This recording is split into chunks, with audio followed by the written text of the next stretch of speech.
Hola Gianfranco, hola Gianfranco, hola Jennifer, ¿cómo están? Hola Yaimar, buenos días con todos muchachos.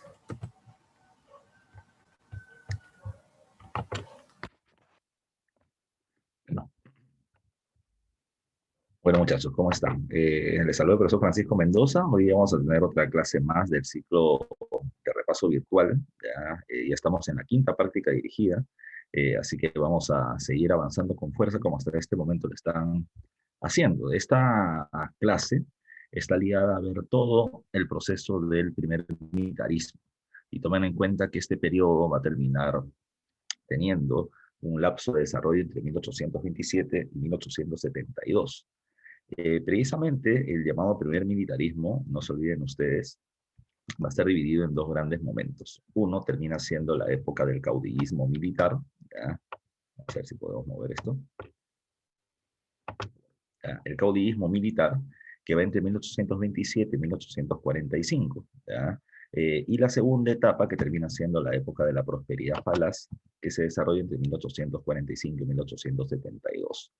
¿Qué podemos mencionar de manera general sobre esta época? Lo primero es que la institución más poderosa del país durante ese periodo va a terminar siendo el ejército, en la medida que los militares o los miembros precisamente de esa institución son los que van a terminar gobernando de manera 45 años, casi de manera ininterrumpida. Pero por otro lado, habría que tomar en cuenta también que estos 45 años, insisto, tienen dos momentos muy diferentes.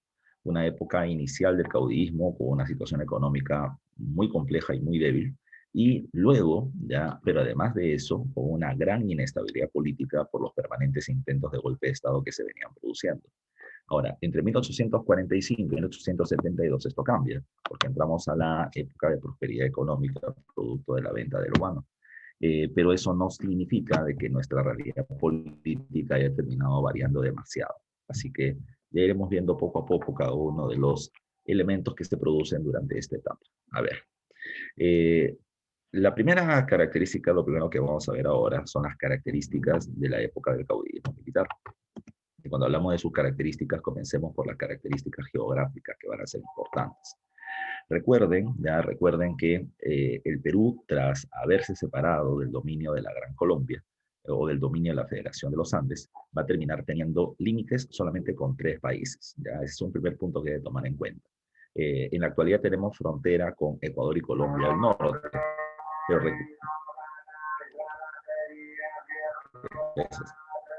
ya. Pero recuerden que en esta época Ecuador, Colombia y Venezuela, y lo que también hoy vendría a ser Panamá, terminaban siendo parte de un mismo territorio fundado por parte de Simón Bolívar con el nombre de la Gran Colombia. Entonces nosotros veníamos teniendo frontera al norte con la Gran Colombia.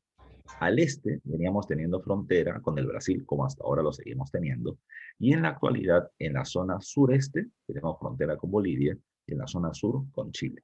Ahora, con Chile no veníamos teniendo frontera. ¿Cuándo es que nace nuestra frontera con Chile?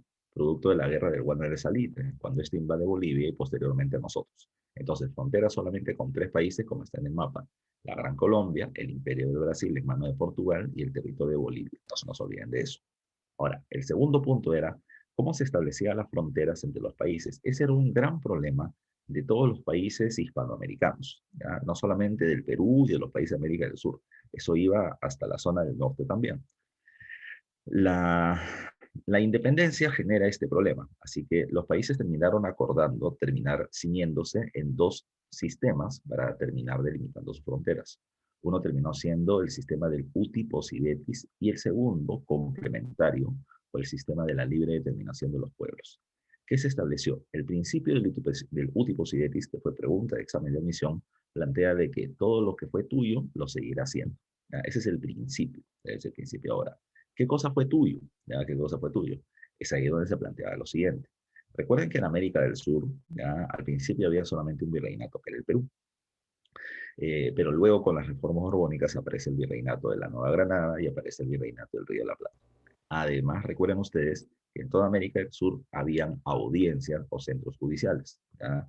¿Cuáles eran esas? Estaba la audiencia de Panamá, estaba la audiencia de Caracas, la audiencia de Santa Fe, Bogotá, la audiencia de Quito, la Real Audiencia de Lima, la audiencia de Charcas, en lo que vendría a ser Bolivia, la audiencia de Santiago, la audiencia del Río de la Plata. Entonces, lo que se va a terminar planteando es esto, que hasta donde las audiencias pudieran, ¿ya? En la época del virreinato, hasta el año 1808, con permiso de la corona española, hasta donde las audiencias podían terminar haciendo juicios, es decir, su circunscripción judicial, ¿ya? Hasta donde ellos podían llegar, hasta ahí sería la base de los nuevos territorios republicanos. Por ejemplo, hasta donde llegue la audiencia de Quito, Ecuador. Hasta donde llegue la audiencia de Bogotá, Colombia. Hasta donde llegue la Real Audiencia de Lima, Perú. Hasta donde llegue la audiencia de Santiago, Chile. Hasta donde llegue la audiencia de Charcas, Bolivia. Esa era la base. ¿Ya? La zona de jurisdicción de las audiencias terminaba siendo la base territorial de las nuevas repúblicas. ¿Ya? No se olviden ustedes. Pero también se planteaba algo más. Como se tenía que establecer, repito, la muestra con documentos hasta dónde una audiencia podía trabajar. Y estos documentos han tenido que ser emitidos por la corona española solo hasta 1808. ¿Por qué hasta 1808? Porque recuerden que en ese año España es invadida por parte de Francia, ¿ya? Y va a gobernar José Bonaparte, entonces se consideraba que ese territorio era un poco turbulento en términos políticos y por lo tanto ya no se podía usar ya esa etapa. Entonces, ¿qué es lo que pasaba? ¿Ya? Hasta ahí no había problemas. El problema era que, repito, como no se viene teniendo la precisión geográfica que se viene teniendo en la actualidad, ¿ya? Habían casos en los que las audiencias se superponían. ¿Qué significa? Que a veces, habían territorios que terminaban considerándose que eran parte de una o de otra audiencia, de otra audiencia. Entonces, ante esa superposición, la pregunta es, ¿esa provincia que tuvo juicios en dos audiencias diferentes, a quién le pertenece? Entonces, es ahí donde viene el plan B, ¿ya? El sistema de la libre determinación de los pueblos. ¿Qué decía eso? Que si había una provincia que era reclamada por dos territorios, entonces esa provincia venía teniendo el derecho de elegir libremente con quién quiere quedarse. Esa es la libre determinación de los pueblos. Ahora, no solamente era en ese caso, había un segundo punto, ¿ya? ¿Qué pasa si una provincia fronteriza le pertenece a un país, pero esta provincia quiere estar con el país vecino? Si es así, ya si es así, entonces la población puede terminar pidiendo que se haga un referéndum o un voto por libre determinación de los pueblos y termine decidiendo con quién quedarse. Eso es lo que terminaba sucediendo para esta etapa. ¿Ya? Les habían esos dos mecanismos. Recuerden que esto vamos a ver su aplicación cuando en un momentito recordemos el primer gobierno de Agustín Gamarra con el Tratado de la Rea-Gual, ¿ya? Pero ya lo vemos en un rato todavía. Internamente, recuerden que hasta hace poco, cuando éramos dominio de España, el Perú estaba dividido en intendencias, ¿ya? Que al principio fueron 7 y luego se le agregó una más que fue Puno. Precisamente ahora, con la nueva República del Perú, se va a terminar estableciendo que la base territorial de las intendencias sea la base territorial de la nueva demarcación interna que se llaman llamadas departamentos, y que van a ser 7 y que están ahí en el mapa. Lima, que si te das cuenta va desde Ancash hasta la mitad de Ica, Arequipa, que va de la mitad de Ica hasta Tarapacá en el sur, luego está Junín, está Ayacucho, está la zona de Cusco, está la zona de Puno, está la zona de La Libertad, que incluye lo que antes era la zona jurisdiccional de Maynes, ¿ya? Pero eso terminaba siendo parte de nuestros dominios. Esa es la primera parte que hay que recordar. Lo segundo que hay que ver es el tema de las características políticas, ya, porque también es importante. A ver, para comenzar, recuerden que tras la independencia, quien debió tomar el control del gobierno eran los criollos civiles, los criollos civiles. ¿Pero por qué no lo hicieron? Porque se terminaban encontrando económica y políticamente debilitados. Económicamente debilitados, ¿por qué? Porque ellos eran, por lo general, dueños de haciendas y estas se habían convertido en muchas ocasiones en campo de batalla de la lucha de independencia. Segundo, porque su mano de obra, ya sean indios yanaconas o negros esclavos, habían terminado participando en la guerra de independencia para el bando patriota o el bando realista. Y cuando acabó la lucha de independencia, muchos de ellos no regresaron ya a su centro de labores, sino que se engancharon en el ejército o fueron a vivir a otra provincia a dedicarse a otro tipo de actividades. De tal manera que económicamente se los perjudicó. Perdieron negocios o comercio con España, ¿ya? Y eso también terminó siendo un muy duro golpe. Así que, por lo tanto, la situación económicamente de ellos era débil. Políticamente eran poco representativos. La gente no los conoce, ¿ya? Y como la gente no los conoce, ¿ya? Como la gente no los conoce, entonces no venían teniendo suficiente respaldo popular. Muy diferente a lo que pasa con los militares. Los militares sí terminaban teniendo cierto prestigio por haber participado en la lucha de independencia, habían alcanzado el más alto grado militar, que era el grado de mariscal de los mariscales de Ayacucho. La gente había escuchado de ellos, o porque habían sido el pueblo obligados a pelear a favor de las tropas patriotas o realistas, o porque habían escuchado de Gamarra, de Santa Cruz, de la Mar de Ruegos en sus acciones militares. ¿Ya? Pero además de eso, los militares también toman el control, porque la situación del Perú había cambiado mucho, recuerden, con la independencia. El negro seguía siendo esclavo, el indio seguía siendo yanacona y seguía pagando tributo indígena. Pues para el pueblo la independencia no significó un gran cambio y había el temor ya de una revolución social. Entonces, ¿quién podría contener eso? Pues simplemente los militares con sus armas. Puesto que los civiles, repito, débiles, ya débiles, van a terminar cediendo el poder a una fuerza militar armada que termina manteniendo el orden, ya manteniendo el orden. Ante la idea de un supuesto retorno del poder español y de una revolución social, era mejor que los hombres de armas tomen el gobierno. Tomemos en cuenta que no es una característica solo peruana, pasa en la mayoría de los países de la región, ¿ya? Eso también hay que tomar muy en cuenta. Ahora, es ahí donde entramos al segundo punto, los caudillos. Hace un rato les mencioné que la institución más poderosa de este periodo es el ejército, ¿ya? Pero eso es muy relativo, ¿ya? Y es muy relativo porque no existía ejército como tal, existía algo llamado ejército peruano, pero en realidad yo siempre suelo decir que este era un cascarón que en su interior venía conteniendo varias yemas, si lo quieres llamar así. Ya no había un solo mando militar, sino que cada gran jefe militar venía teniendo sus propias tropas que obedecían las órdenes no del Comando General de las Fuerzas Armadas o del Ejército, sino que obedecían las órdenes de su jefe, que era su caudillo. Estos caudillos, repito, terminan siendo Lamar, Gamarra, Regoso, Santa Cruz, ya Ramón Castilla, Gutiérrez de la Puente, etcétera, ¿ya? Y cada uno de ellos va a terminar utilizando esa fuerza militar que tiene para defender los intereses, ya sean propios como intereses políticos por poder llegar al gobierno, o ya sean los intereses de sus aliados que terminan siendo comerciantes que los terminan respaldando en diferentes provincias. Esta cuestión va a terminar siendo complicada porque va a terminar generando la tercera característica, que es la inestabilidad política, ¿ya? Permanentes intentos de golpe de Estado, ¿ya? Algunos con éxito y otros fracasados. Éxito cuando Gamarra vota a Lamar en el 29, fracaso con los 17 intentos de golpe de Estado contra Gamarra que no lo logra sacar del gobierno, ¿ya? Pero además de eso, no solamente hay intento de golpe de Estado, hay guerras civiles, las dos guerras civiles que se come el gobierno del presidente Orbegoso, o los cambios constitucionales permanentes que no permitían que el Perú tenga un lineamiento, por poner un ejemplo, económico sólido. Entonces, las inversiones extranjeras estaban siempre digamos, al sometimiento de qué cosa va a terminar pasando en el Perú. Porque el Perú venía teniendo esto, un gobierno de carácter pendular, ¿ya? El Perú pasa de un gobierno con medidas liberales a un gobierno con medidas conservadoras, porque permanentemente hay cambios, repito, en el gobierno por golpe de Estado y cambios en la Constitución. Cuando hablamos de liberales y conservadores, hay que tener en cuenta ciertas características. Para comenzar, recuerden que en este primer momento se va a terminar generando el llamado segundo debate político nacional, que era acerca de qué tipo de república queremos tener. No te olvides que el primer debate en el protectorado es qué tipo de gobierno, monarquía o república. Finalmente, la Constitución del 23 estableció la república. Ahora, la población dividida en dos bandos, o la élite dividida en dos bandos, va a terminar discutiendo si república federal o república unitaria. Los liberales, ya cuando hablan de la República Federal, ¿a qué se refieren? Se refieren a que cada departamento del Perú debe tener autonomía administrativa, que significa cobrar sus impuestos y manejar sus tributos como mejor le parezca. Esa era una práctica de descentralización política, ya de que cada departamento tome sus decisiones. Esa era la llamada República Federal.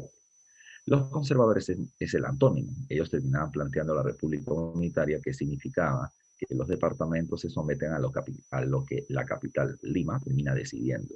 Ese es un gobierno de carácter centralista, repito, muy al contrario de lo que los liberales plantean.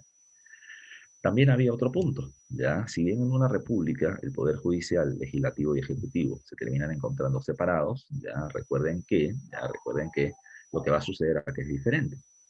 Los liberales van a terminar estableciendo ya que entre los tres poderes, el que debe tener más poder de decisión termina siendo el Congreso, porque este representa o este tiene a los representantes de los diferentes pueblos en una sola institución. Entonces, es un poder descentralizado, ya la figura del Congreso. Por eso planteaban un Congreso más poderoso que el presidente, un legislativo fuerte y un ejecutivo débil terminaba haciendo su propuesta. Los conservadores, por el contrario, terminaban planteando lo opuesto, ¿ya? Ellos, que tienen una propuesta centralista del poder en la capital, también consideran que para que un pueblo sea bien guiado deben tener un líder fuerte que los termine llevando al progreso. Por eso planteaban que más poder debe dársele al presidente antes que el Congreso.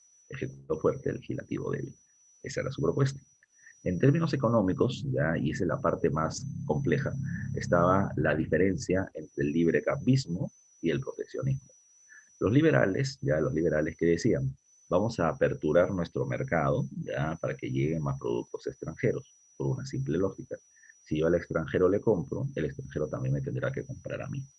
La idea, repito, era intentar hacer atractivo el mercado peruano para que lleguen capitales e inversiones extranjeras.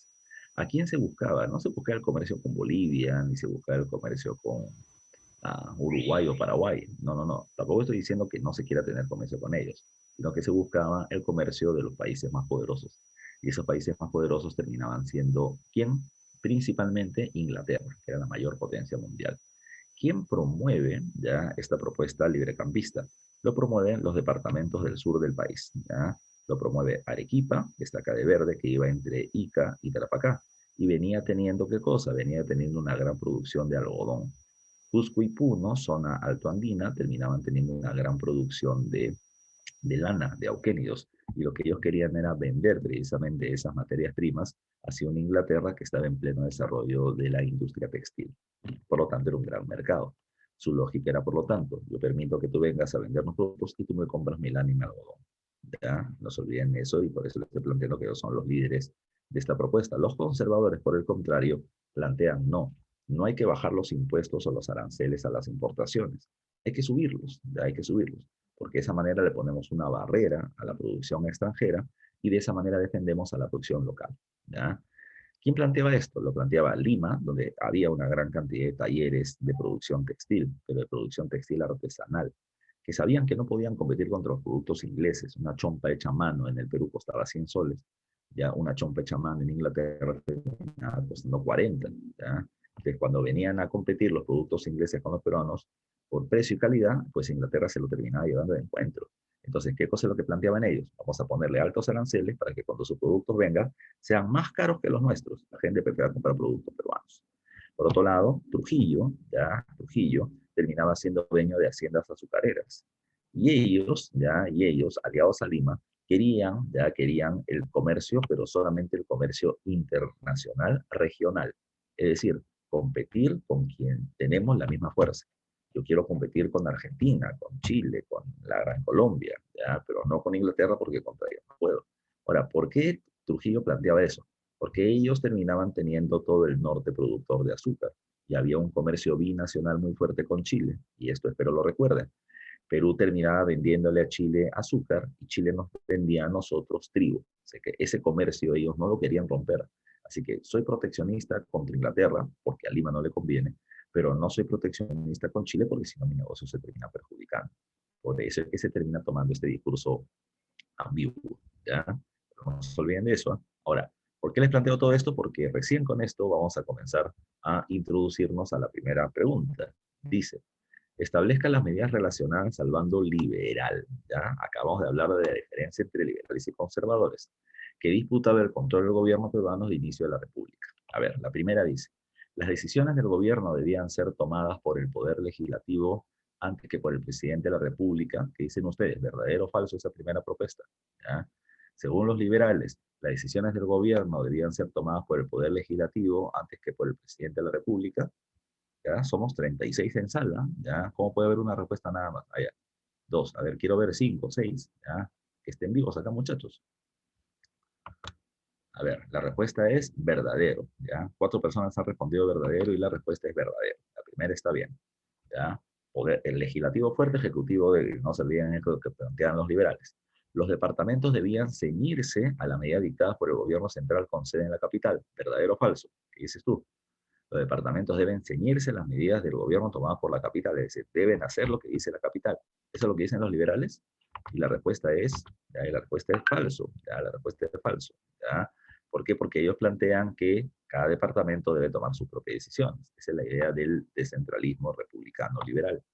Ya, la 3, buscaron fortalecer a los empresarios nacionales con políticas arancelarias muy altas para contrarrestar a Inglaterra. Al contrario, ellos decían, vamos a reducir los aranceles para poder atraer a Inglaterra. ¿Ya? Y la 4 me dice, esa debe ser también verdadera, Arequipa fue el departamento que lideraba esta posición política, seguida por los departamentos del sur del país. Verdadero, Arequipa, Cusco y Puno son los que promueven ello. Así que por lo tanto la clave es 1 y 4 y la respuesta es la B de besito. ¿Ya? Muy bien, ya, la respuesta es la B de besito. Primera pregunta, ya con todo lo que hemos anteriormente visto, vamos a recordar algunas características de los gobernantes de este periodo, ya de la época del caudillismo. Comenzamos por José de la Mar. Recuerden que la Mar fue un caso especial. La Mar fue un caso muy especial.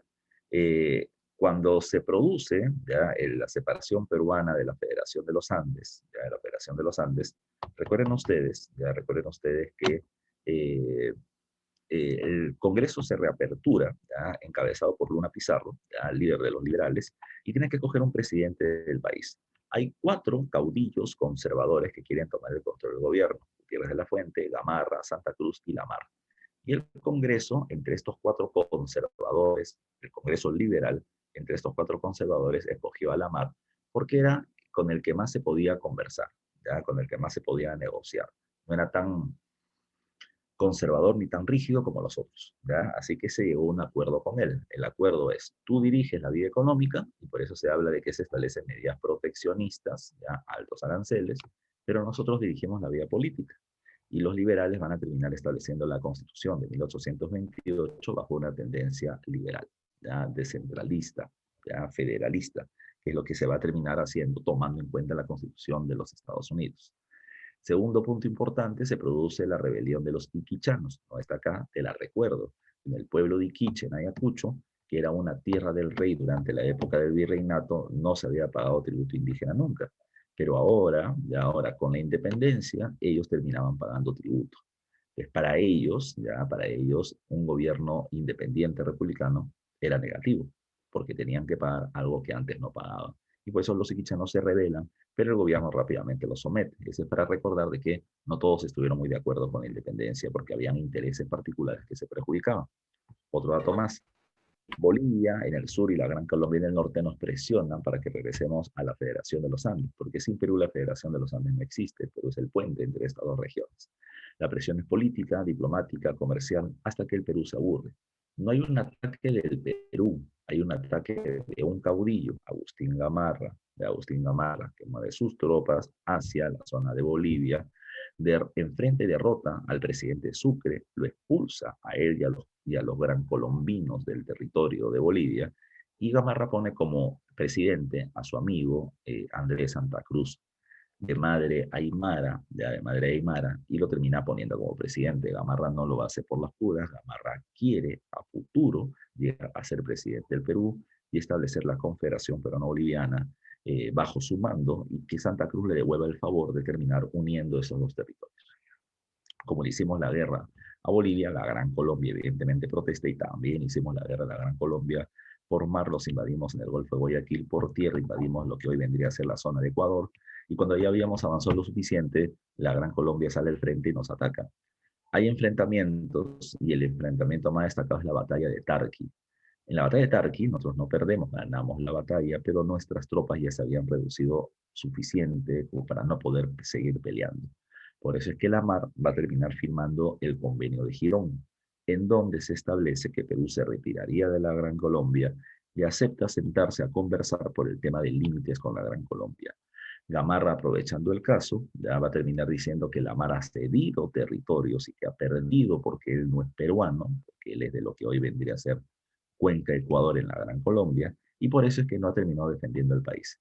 Bajo este argumento patriotero, Gamarra va a terminar dando un golpe de Estado y asume el control del gobierno en el 29. Pero antes de ir ahí, nos vamos a la pregunta 2, que está ligada a la Mar. Dice, Lamar fue el primer presidente constitucionalmente electo del Estado peruano. Claro, por eso el primer presidente no era Rivagüero. Rivagüero es el primer presidente del Perú, pero recuerden que fue por un golpe de Estado. Recuerden que en el motín de Balconcillo, Santa Cruz obliga militarmente al Congreso a escoger a Rivagüero. ¿Ya? El segundo presidente del Perú es el Marqués de Torre-Tagle. Pero recuerden que el Marqués de Torre-Tagle terminó siendo presidente cuando le hacen la vacancia a Rivagüero, pero Rivagüero se va con la mitad de los congresistas a Trujillo, entonces no viene teniendo un respaldo constitucionalmente total. Entonces, cuando ya se logra la separación de la Federación de los Andes, recuerden, el Congreso en su totalidad escoge a Lamar. No estoy diciendo que todos estén de acuerdo, pero por votación, de acuerdo a la que la Constitución terminaba definiendo, se escoge al presidente Lamar. Por eso es el primer presidente constitucional del Perú. En 1827 el Congreso lo eligió entre diferentes caudillos conservadores, ya te dije, Gamarra, Santa Cruz, que buscaban el cargo máximo de mandatario. Y el acuerdo tácito fue que el presidente manejara el perfil económico, por eso te hablábamos de una medida proteccionista en lo económico, mientras el Parlamento, ¿qué cosa hacía? El Parlamento dirigía la vida política, ya, la vida política. Entonces dice acá, mientras el Parlamento, A, frenaría las movilizaciones sociales con medidas populistas, NEL. B, establecería una constitución de clara tendencia conservadora, no. El Congreso Liberal querrá una constitución liberal. Dice, daría los lineamientos políticos reflejados en la Constitución de 1828, o D, se beneficiaría del control de múltiples tierras agrícolas. La respuesta termina siendo, y espero que hayan visto, ya, y uno solamente ha respondido, la respuesta termina siendo la C. Muy bien, Simón. ¿Ya? Ahí también está Carla respondiendo. Entonces la clave termina siendo la C. ¿Ya? Así que vamos a responder más rápido, muchachos. ¿Eh? Recuerden que hubo un examen de admisión de 120 minutos, ya tiene 100 preguntas, ya tiene 100 preguntas. Entonces, en promedio vienes teniendo para poder responder entre 1 minuto y 10 segundos por pregunta. Hay preguntas que son largas, así que tienes que entenderlas rapidito, ¿ya? Así que a estar más atentos, ¿ok? Vamos a seguir, ¿ya? Después de esta pregunta de Lamar, vamos a ver ahora, o a recordar el primer gobierno de Agustín Gamarra, ¿ya? Cuando hablamos de Gamarra, recuerden ustedes lo siguiente. Agustín Gamarra llega por golpe de Estado y su gobierno es de una clara tendencia conservadora y por lo tanto va a tener claras medidas proteccionistas. Sube los aranceles hasta el techo y va a terminar prácticamente espantando el comercio con Inglaterra. Por lógica, ya por lógica, cuando Inglaterra se le dice no puedes vender en el Perú, que es lo que le está diciendo Gamarra al subirle tanto los impuestos, Inglaterra dirá, perfecto, tú no me compras a mí, yo tampoco te compro a ti, ¿ya? Así que por lo tanto, si es que Inglaterra no compraba productos peruanos como la lana y el algodón, esto terminaba perjudicando a las regiones del sur de tendencia liberal. Estos liberales afectados, ¿qué van a hacer? Le van a hacer la vida imposible a Gamarra. Por un lado, ¿qué harán? Por un lado, van a terminar eh, desde el Congreso oponiéndose al gobierno de Agustín Gamarra, teniendo como principal representante a Francisco de Paula González Vigil, que criticaba el gobierno de Gamarra, y por otro lado, desde las calles van a terminar apareciendo diversos intentos de golpe de Estado. 17 intentos fracasados, pero que generaron una gran inestabilidad política. Yo siempre menciono esto. Lima ya no era la ciudad capital, Lima era un campo de batalla, en la que de manera permanente los militares intentaban dar golpe de Estado. ¿Ya? El Perú no venía teniendo ni nuevas empresas ni muchos ingresos, porque la poca plata que se ganaba se utilizaba para la compra de armas para que el gobierno se mantenga en pie.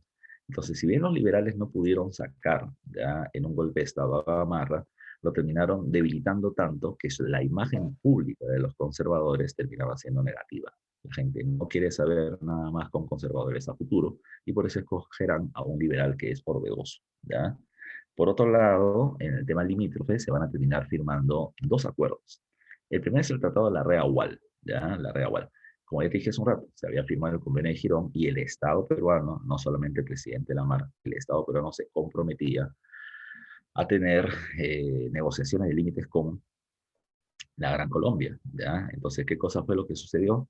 Bueno, por los dos mecanismos, que sean el último 7 y la libre determinación de los pueblos, se definieron los territorios que la Gran Colombia reclamaba como suyos, que eran Guayaquil, Jaén, Tumbes y Maynas. Estos dos últimos, Tumbes y Maynas, se quedan con el Perú por el sistema de Lutos y Mientras que Guayaquil y Jaén van a terminar pasando van a terminar teniendo el sistema de la libre determinación de los pueblos para definir con quién se quedaba. Vamos a recordar un poquito solamente, ¿ya?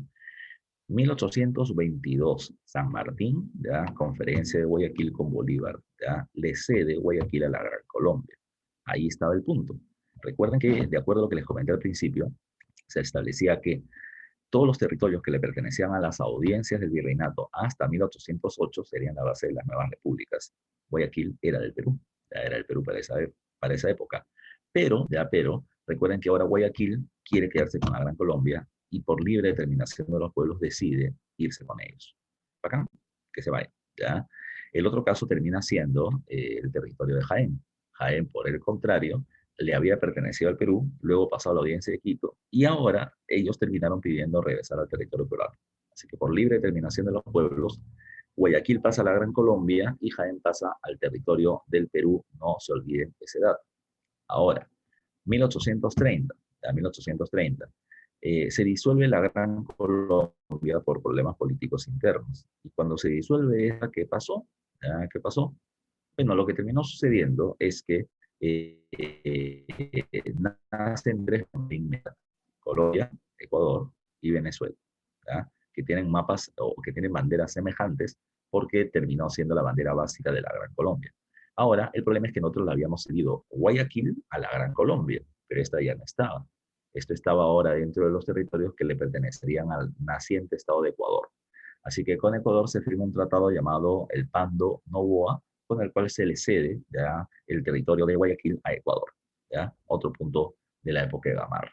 Además, Gamarra quiso cobrarse el favor que ya te había comentado. Recuerden que él pone a Santa Cruz como presidente de Bolivia para establecer la confederación. Pero habían sucedido dos problemas. Bueno, Gamarra es presidente, quiere la confederación bajo su mando, pero Santa Cruz no quiere ceder el poder de su territorio. Además de eso, Santa Cruz había cambiado de postura. Él había sido conservador, pero ahora como presidente se había vuelto liberal. ¿Por qué? Porque Bolivia venía teniendo una geografía un poco más accidentada, una salida al mar mucho más difícil. Entonces, ponerse muy quisquilloso con el comercio externo lo perjudicaría, por eso es que quería abrir el mercado como sea. Y Gamarra era conservador y no se iban a llevar bien. Gamarra intenta presionar a Bolivia para que entre la federación o la confederación y Santa Cruz lo rechace. Es un intento de establecer la confederación, pero sin éxito. Vamos a la pregunta 3. Dice, Agustín Gamarra, esto sale directamente de lo que está acá en la pregunta. Agustín Gamarra, en su primer periodo presidencial, porque luego gobierna en el año 39, estableció una drástica política arancelaria, ¿ya? Que afectó el flujo comercial con Inglaterra, porque subió los aranceles, ¿ya? Prácticamente el comercio con dicho país, ya dice bloqueando prácticamente el comercio con dicho país. Ello generó en el plano interno, ¿qué pasó en el plano interno?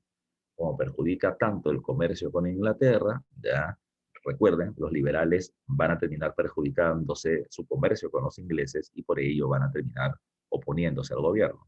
Dice, una dura oposición del afectado comercialmente bando liberal. Esa debe ser la clave directamente, ¿ya? B, movilizaciones de los talleres textiles contra dicha medida. No, al contrario, los talleres textiles se benefician, porque como no están llegando productos ingleses, se va a tener que comprar productos peruanos, ¿ya? C, la formación de dos cruentas guerras civiles, ese con el siguiente presidente, y una ruptura de los circuitos comerciales de los obrajes y aguardientes. Bueno, eso pasa cuando se afecta el Perú, cuando la zona del Alto Perú Bolivia pasó al Virreinato del Rey de la Plata con las reformas borbónicas. Pero eso no está ligado a esta pregunta. Acá la respuesta termina siendo la A, algo que siempre les he mencionado antes. Cuando tú leas una pregunta, tú ya debes tener en la cabeza una respuesta, ¿ya? Para que no vayas a tantear, ¿ya? En las alternativas. Es como acá ya vimos, ¿no? Yo te había explicado, entonces la respuesta sale automáticamente, la A. Podrías marcarla, aunque yo siempre les digo, respeten las preguntas a Marcos. Si la A parece ser, póngale un puntito, ya ponle un puntito. Si la B no es, póngale una X. Si la C no es, marquen una X al costadito y luego se quedan con la clave que creen que es correcta. Si estás entre una y otra, define, ¿ya? Entre la A y la A y la D, hay gente que se queda pensando 5 minutos, ¿será la A? ¿Será la D? ¿Será la D? ¿Será la A? Parece que la A, pero también parece la D. Y le dan vuelta y vuelta y vuelta y pierden tiempo. Entonces, cuando agarras una pregunta, márcala así con fuerza y se acabó. Te recomiendo otra cosa más. Si, por ejemplo, te quedaste en duda si termina siendo la A o no, ya poniendo un ejemplo si fuera para el examen, ¿Qué va a terminar pasando? Vete, como vas a tener examen digital, ¿ya? O examen virtual, parece que es lo más probable, ¿ya? Entonces vas a terminar marcando con un circulito diciendo, si tengo tiempo, regreso, ¿ya? O al costado con una hojita, si tengo tiempo, regreso. Si no, ya está marcado ya, ¿ya? Marcaste la A y esa termina siendo la clave en esta pregunta. Nos vamos entonces, ya, que espero que es lo que hayan puesto, ¿no? Ya, acá en el chat, varios respondieron la A, perfecto, la 3 es la A. Luego de Gamarra viene el presidente Orbegoso. ¿Ya? Y cuando hablamos del presidente Orbegoso, recuerden, después de esta situación de gobierno complicado que tuvo Gamarra, eh, la población decide escoger a un liberal como Orbegoso y este va a terminar haciendo todo lo contrario. Baja los aranceles, atrae el comercio inglés, perjudica a los comerciantes conservadores. Muchos talleres van a tener que cerrar porque no pueden competir contra los productos ingleses y los conservadores también le van a hacer la vida imposible a Orbegoso, devolviéndole el vuelto de lo que habían hecho los liberales contra Gamarra. Pero ese ataque de los conservadores termina llegando a una situación más grave que terminan siendo las guerras civiles, que fueron dos durante este periodo. La primera guerra civil la termina dirigiendo Pedro Bermúdez en el año 34, entre febrero y abril del año 34, y después de un enfrentamiento donde las fuerzas militares de ambos bandos eran muy semejantes, ¿ya? Se terminó firmando una tregua llamada con el nombre del abrazo de Maquinguayo, en donde el gobierno liberal de Orbegoso acordaba con los conservadores subir un poquito los aranceles para intentar beneficiar los negocios conservadores y darles algunos cargos de gobierno a los conservadores también. Y ese es un punto que quiero recuerdes para dentro de algunos minutos. El problema de este gobierno pendular entre liberales y conservadores es que cuando los liberales asumían el gobierno, no solamente tomaban medidas proteccionistas, sino que además de eso, ellos ocupaban todos los cargos de gobierno dejando a los conservadores a un lado y se robaban el dinero del Estado de pasadito. Cuando los conservadores molestos por eso daban un golpe de Estado, llegaban por elección, ¿qué hacían? ¿Ya? Exactamente lo mismo, ¿ya? Exactamente lo mismo. Todos los cargos eran para los conservadores, el Estado era visto ¿ya? Al que hay que terminar sacándole la mayor cantidad de recursos y los liberales se quedan en cero. Siempre había esta pelea. Entonces, lo que pidieron los conservadores es un poquito más de equilibrio. O sea, yo sé que tú tienes poder, tú estás gobernando, pero no te lo lleves todo, compadre. ¿Ya? Bueno, Orbegoso acepta. Entre los personajes beneficiados está Felipe Santiago Salaverry, quien va a terminar teniendo el cargo de supervisor del ejército. O sea, de él dependen los ascensos en la principal institución del poder en la época. Y Salaverry va a comenzar a dar favores, o sea, asciende a muchos militares, pero está buscando que ellos le sean leales, incondicionales, para cuando Orbegoso quiera tomar el control del gobierno. ¿Ya? ¿Qué pasó? Tiempo después, un año después, Agustín Gamarra, líder de los conservadores, le propone a Salaverry apoyarlo para que éste sea presidente. ¿Ya? ¿Cómo lo hizo? Gamarra, que era un caudillo con mucho poder en el Cusco, organizó un levantamiento en el Cusco y el presidente Orbegoso movilizó sus tropas hacia el Cusco para intentar contenerlo.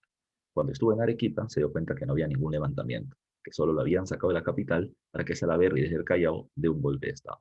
Y ahora veníamos teniendo dos presidentes, los liberales reconocían a Orbegoso y los conservadores a Salaverry en Lima. Esto en que derivó en la Segunda Guerra Civil, pero como las fuerzas militares eran muy semejantes, se decidió buscar un apoyo en un tercero. Y ese tercero terminó siendo Andrés Santa Cruz, presidente de Bolivia, que quiere la confederación, pero que la quiere con un poder más hacia el bando boliviano.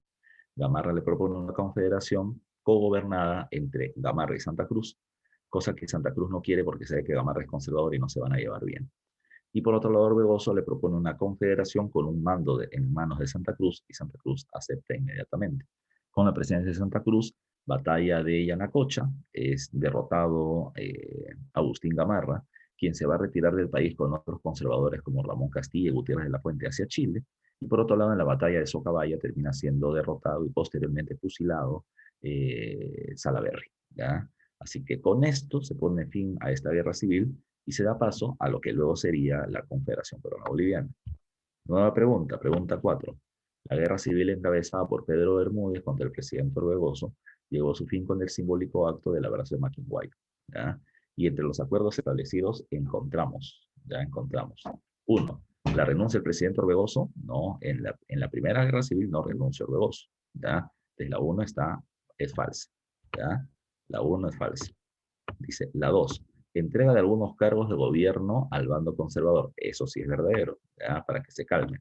se le entregan algunos cargos y sobre todo se le termina dando un alza pequeña en los aranceles.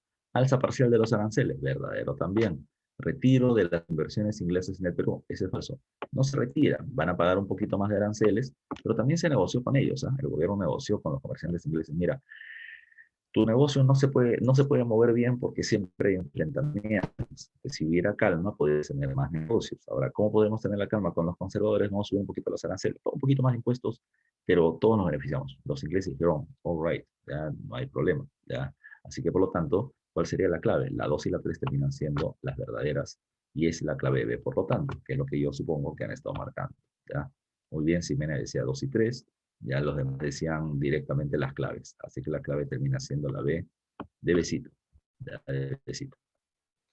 A ver, vámonos. Ya vamos con lo siguiente.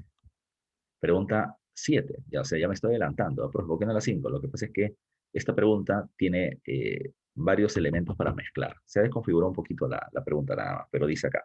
Establezca la relación correcta entre los gobernantes y los hechos producidos en el periodo del caudillismo militar post-independencia. Tienes a Gamarra y Orbegoso, que ya hemos visto. ¿Ya? Dice, destacó como su opositor Francisco de Paula González Vigil. Recuerden que este personaje es opositor del gobierno de Agustín Gamarra. ¿Ya? Él decía siempre, cada vez que entraba a su debate, yo debo acusar y yo acuso. ¿Ya? Dice, se alió con Santa Cruz en la guerra civil. ¿Quién se alió con Santa Cruz? El presidente Orbegoso para poder derrotar a Gamarra y Salaverry. Así que la 3 va con la B. Y luego dice, ya, la guerra contra Bolivia y la Gran Colombia se produce durante la época del gobierno del presidente Lamarra. ¿Ya? Así que por lo tanto, no te olvides, es 1 con C, 2 con A, 3 con B. Y la clave termina siendo la C de cabeza. ¿Ok? Yo supongo que eso es lo que han terminado marcando toditos. ¿Ya? Muy bien. La C. Ya, no te olvides tú. Ya, la C, no la vea. ¿Ya? La C de casi. A ver, vamos a la siguiente pregunta. O al siguiente tema. La Confederación Peruano-Boliviana. Cuando hablamos de la Confederación, ya, cuando hablamos de la Confederación, ella terminó siendo un proyecto muy interesante, ya, pero que no termina consolidándose en el paso del tiempo. Recuerden que la Confederación tenía dos objetivos muy claros. Primero, Perú y Bolivia habían sido parte de un mismo territorio, habían sido parte del virreinato peruano hasta que en el año 1776 se crea el virreinato del Rey de la Plata y el Alto Perú termina pasando a manos de ese virreinato. Recuerden que eso terminó afectando el comercio de Bolivia, o de lo que es Bolivia, y el sur del Perú, porque geográficamente había una continuidad territorial, ya producto del territorio altiplánico que terminaban compartiendo. ¿Ya? Se perjudica Puno, se perjudica Cusco y se perjudica Bolivia. Entonces lo que se buscaba era que esa vieja ruta comercial, la ruta Cusco-Potosí, se reactive, ¿ya? Generando beneficios comerciales para ambas regiones. Pero había una propuesta mucho más grande, que era recuerda, esa propuesta, la primera, le convenía muchísimo a Bolivia, ¿ya? Que al no terminar teniendo una fácil salida al mar, ya su comercio con el Perú iba a terminar generando una mayor afluencia comercial. Pero la propuesta más grande terminaba siendo ya convertirse en la mayor potencia comercial del Pacífico Sur. Recuerden que para ese entonces, en el Océano Pacífico, en Sudamérica, en el sur, habían solo 4 países con salida: Ecuador, Perú, Bolivia y Chile. De estos cuatro, el país, y en general, en toda Hispanoamérica, el país con mayor estabilidad política en la región terminaba siendo Chile. ¿Ya? Terminaba siendo Chile. En sus 20 años de gobierno independiente, Chile había tenido, creo que, 2 o 3 presidentes, nada más. ¿Ya? Chile había invertido muchísimo también en seguridad pública, llámense en serenazgo de la época, para terminar metiendo golpe a quien se quiera rebelar. Pero tenía una estabilidad política y una propuesta política clara, que era desarrollar el comercio en el Pacífico Sur y atraer el comercio inglés. Y lo estaba consiguiendo, porque nosotros nos estábamos peleando por otro lado.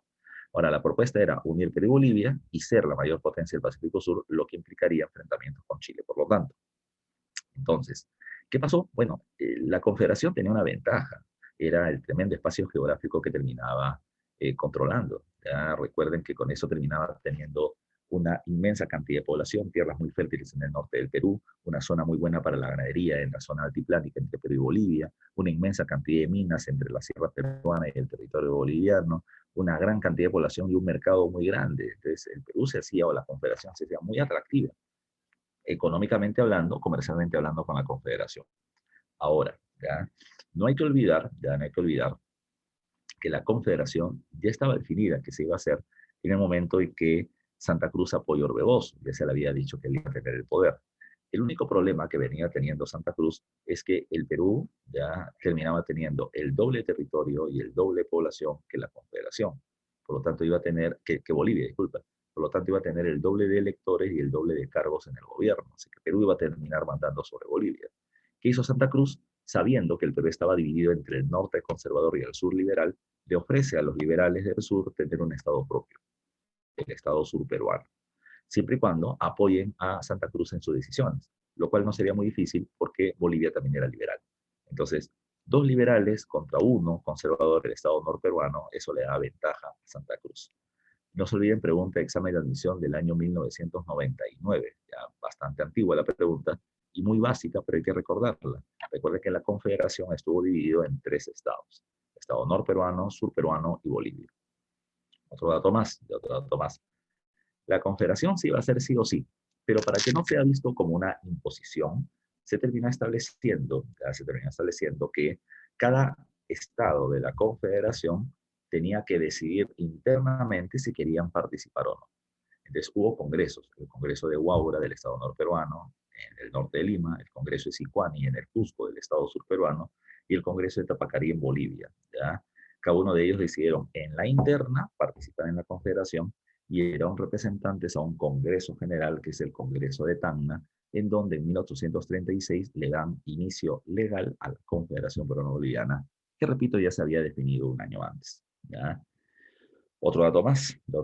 Se estableció en la Confederación de que cada estado ya seguiría teniendo, entre comillas, soberanía. Cada estado tendría su presidente, congreso y constitución, ¿ya? Pero cada uno de estos estados aceptaba que iba a haber un solo ejército, el de la Confederación, que iba a haber un representante diplomático, ¿ya?, de los tres. No solamente diplomático, sino también de negocios. Por ejemplo, si quería vender azúcar a los Estados Unidos, no es que Estados Unidos negocie con los comerciantes o el presidente del Estado norperuano, sino que lo negociaba con el representante diplomático de la Confederación, que a la vez era el protector de la Confederación, Andrés de Santa Cruz. Andrés de Santa Cruz establece un gobierno políticamente autoritario. ¿Por qué? Porque Santa Cruz podía decidir expulsar a cualquiera de los tres presidentes de cualquiera de los estados. Andrés Santa Cruz podía votar a los congresistas de cualquier estado o del Congreso de Tacna. Andrés Santa Cruz podía cambiar las leyes de las constituciones de cualquiera de los tres estados o de la constitución de la Confederación del año 37. O sea, él podía hacer lo que quería. Teórica y pesos autónomos, pero en la práctica ya todos estos están sujetos al poder centralizado en manos de Santa Cruz. Y desde el punto de vista económico, ya el gobierno es un gobierno liberal. Objetivo: atraer el comercio inglés. ¿Ya? ¿Cómo? ¿Cómo se podía hacer eso? Bueno, la respuesta era: vamos a terminar bajando los aranceles. Entonces, para eso se creó como principal medida la llamada política de los puertos libres. Recuerden que la política de los puertos libres que establecía lo que dice acá: la exoneración arancelaria, es decir, no se iba a terminar cobrando impuestos a aquellas embarcaciones pertenecientes a países fuera de América del Sur que desembarquen sus productos directamente en los puertos de la Confederación. ¿Qué significaba eso? Que si tú eras argentino o brasileño y le quieres vender productos a la Confederación, hazlo, papi. 40% de aranceles sobre el precio de tus productos. Si tú terminabas siendo francés, ¿ya?, pero primero desembarcabas tus productos en Argentina, luego en Chile, luego venías a Perú, no hay problema, papi, te recibo 40% de aranceles. Pero si tú eres mexicano, francés, inglés, norteamericano, y llevabas tus productos a los puertos de la Confederación directamente, ¿ya?, sin escala en otro puerto anteriormente, entonces 0% de aranceles. 0%. Con esa propuesta se atrae mucho el comercio extranjero y sobre todo se va a terminar atrayendo al comercio inglés o británico. No te olvides tú, ya no te olvides tú. El comercio de la Confederación se triplicó, ya se triplicó. Bueno, hay que tomar en cuenta que antes nuestro comercio era muy bajito, pero ahora va a terminar creciendo mucho y digamos, la proyección de crecimiento es muy alta, es muy alta. Pero recuerden que Con esta propuesta nosotros comenzamos a, entre comillas, robarle comercio a otros países. Venir a Sudamérica, ya venir a Sudamérica ya era muy lejano para países como Inglaterra, ¿ya? Si quiere venir a Sudamérica, Argentina podría ser una alternativa, ¿ya? Porque estaba en la zona del Atlántico, ¿ya? Pero si llegabas al Pacífico, Paraíso terminaba siendo, digamos, una mejor alternativa porque estaba más cerca que el Callao. Por ahora, ya, pero ahora lo que se va a terminar estableciendo con esta propuesta de no cobrar impuestos es ponernos más sexys, ponernos en el escenario, en el escaparate y terminar proyectando una propuesta de también se puede tener comercio con nosotros. Recuerden que con esto perjudicamos comercialmente, parcialmente a Argentina, pero mayormente a Valparaíso, Chile. Y por eso es que Chile va a estar muy desacuerdo con la Confederación. Los opositores a la Confederación son los conservadores peruanos y bolivianos y Chile por este perjuicio comercial que se venía produciendo. ¿Ok? Algo así. Ya, Samuel dice que Perú se vendía más barato. Pero no estamos vendiendo recursos. ¿No? Lo que Perú estaba haciendo era, digamos, mostrarse mucho más abierto ya, al comercio internacional. Ahora, al comerciante internacional le convenía, pues por supuesto, ya, por supuesto. ¿Por qué le convenía que no le cobren impuestos? Porque si no se le cobran impuestos a sus productos al entrar al mercado de la Confederación eran más baratos y por lo tanto se vendían más rápido y por lo tanto la Confederación le iba a pedir en Inglaterra cada rato, tráeme productos, abastéceme, ¿ya? Así que Inglaterra prefería, antes de ir puerto por puerto a ver quién le compra, cuándo me pagan, prefería venir a la Confederación donde el comercio terminaba siendo mucho más ágil, ¿ya? Entonces, eso es lo que va a terminar sucediendo. Ahora, recuerden también ustedes que esto va a terminar generando problemas. Justo, te repito, los conservadores peruanos, ¿por qué están molestos? Porque los liberales están teniendo éxito y le están quitando el poder. Y muchos de estos conservadores como Gamarra, Castilla, Gutiérrez de la Fuente, están en Chile y le van a terminar diciendo Chile, Bolivia nos ha invadido y nos ha dividido, es mala gente. Así como Chile, tú apoyaste a San Martín para la independencia del Perú, apóyanos para restaurar nuestra independencia. Chile no quiere la confederación, escucha el argumento de los conservadores peruanos y los utilizan para su beneficio. Así que este va a terminar siendo el motivo para la guerra. La causa termina siendo que Chile ve amenazado su dominio comercial en el Pacífico. Los argumentos que Chile va a terminar utilizando es la invasión boliviana al Perú y la división de su territorio. Pero además de eso está el apoyo ya a la denominada expedición Freire. ¿Qué es eso de la expedición Freire, profe? En Chile, Manuel Freire había intentado dar un golpe de Estado, pero ese golpe de Estado había fracasado. ¿ya? Él huyó y entró a la Confederación. Y en la Confederación se le terminó encarcelando. Por más que Chile terminó pidiendo ¿ya? de que sea entregado a su país, no se lo dio. Meses después, Freire se escapa de la cárcel de máxima seguridad en la isla de San Lorenzo, en el Callao, se escapa, toma un barco de la Marina de Guerra de la Confederación, pasa por todo nuestro litoral y nadie se dio cuenta de lo que estaba pasando, ¿ya? Y por tanto intentó una vez más un golpe de Estado en Chile, pero el cual fracasó. Chile argumentó que esto no era casualidad, porque en política no hay casualidades, y que Perú había, o la Confederación había promovido el intento de desestabilizar a Chile a través de esta medida. Entonces, bajo esos pretextos, ¿ya? Chile le hace la guerra a la Confederación. ¿Quiénes van a ser, o qué va a pasar? La primera campaña restauradora la dirige Blanco Encalada y termina siendo interceptado por las tropas de la Confederación en Moquegua y lo obligan a firmar un acuerdo llamado como el Tratado de Paucarpata, donde reconocía la legalidad de la Confederación. Luego de eso, Chile va a terminar enviando a Manuel Bulnes con el apoyo de Agustín Gamarra y no se enfrentan en la zona del Estado norperuano, ¿ya?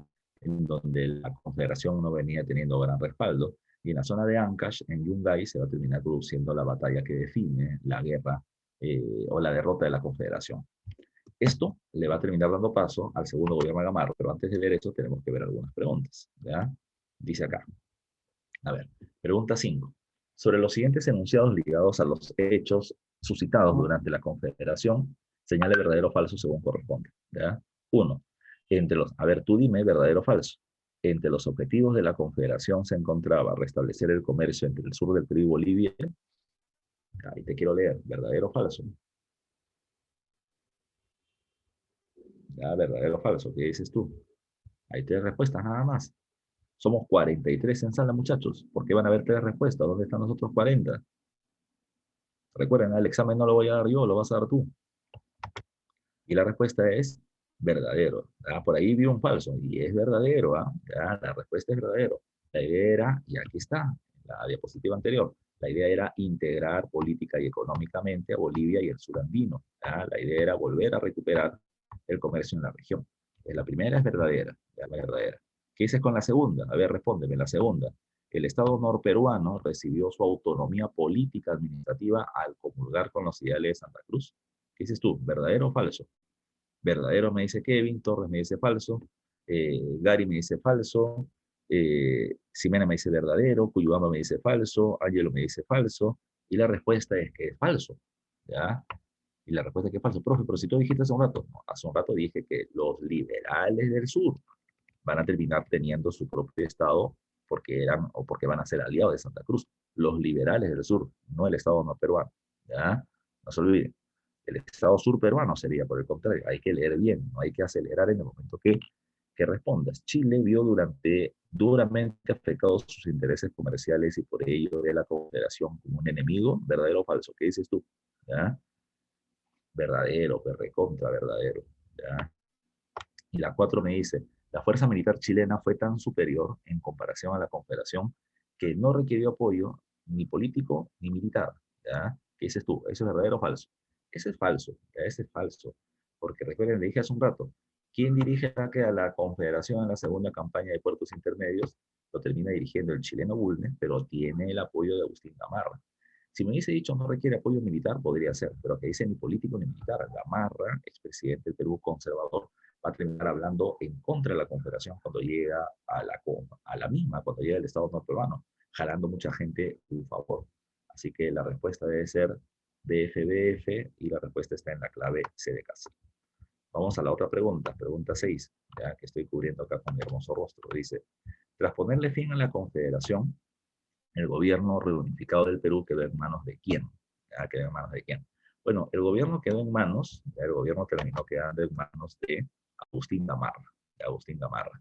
Tomen en cuenta que al haber derrotado la Confederación, Chile quiere el Perú reunificado, porque ya no iba a estar dividiendo, sino en uno solo, tenga un presidente que esté en contra de las medidas que perjudicaron a Chile, las medidas liberales de la política de los puertos libres.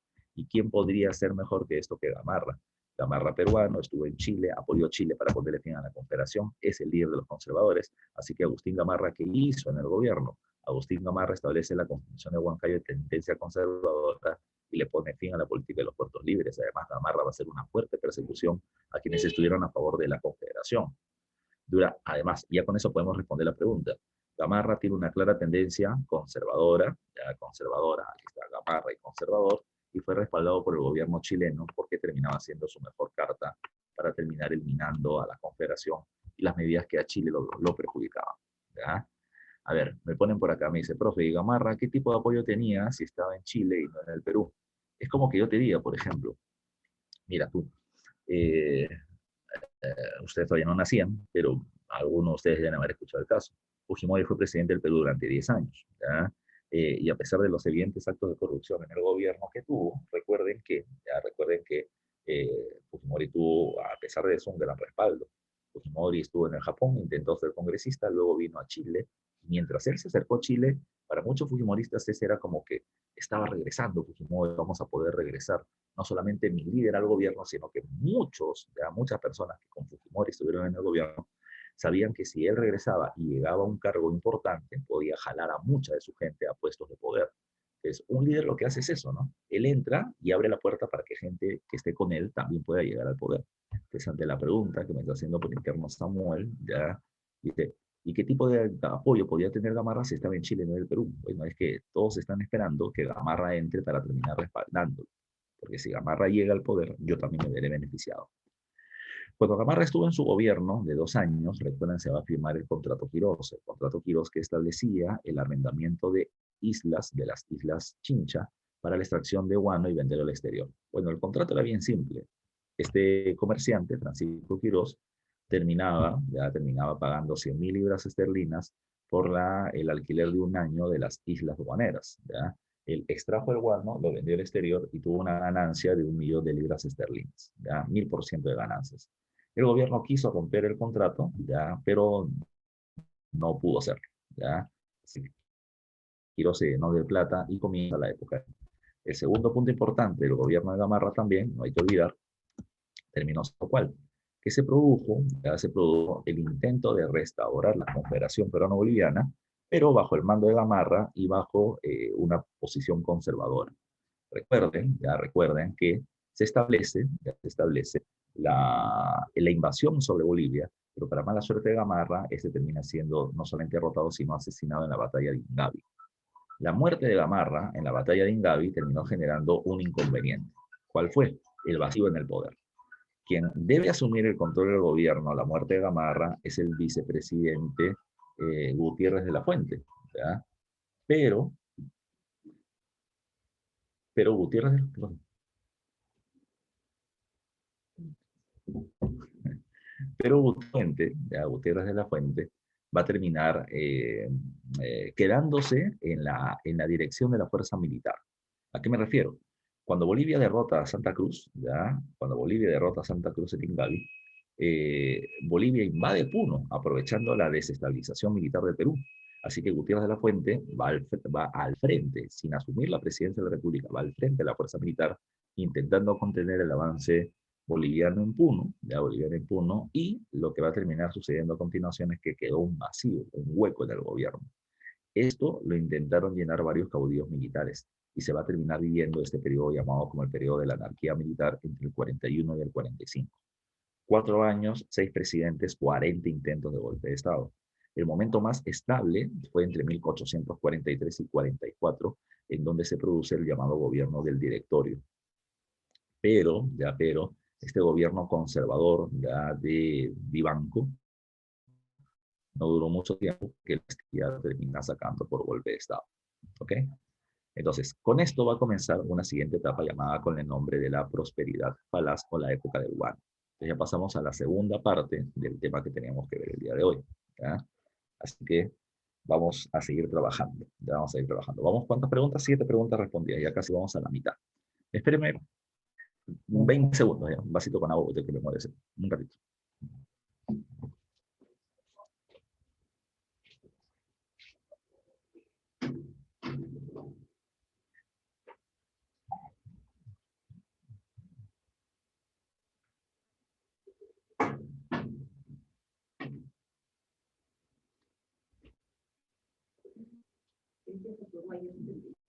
¿Mm? 7, sí. Tienen que integrarse. Tienen que integrarse. Bien.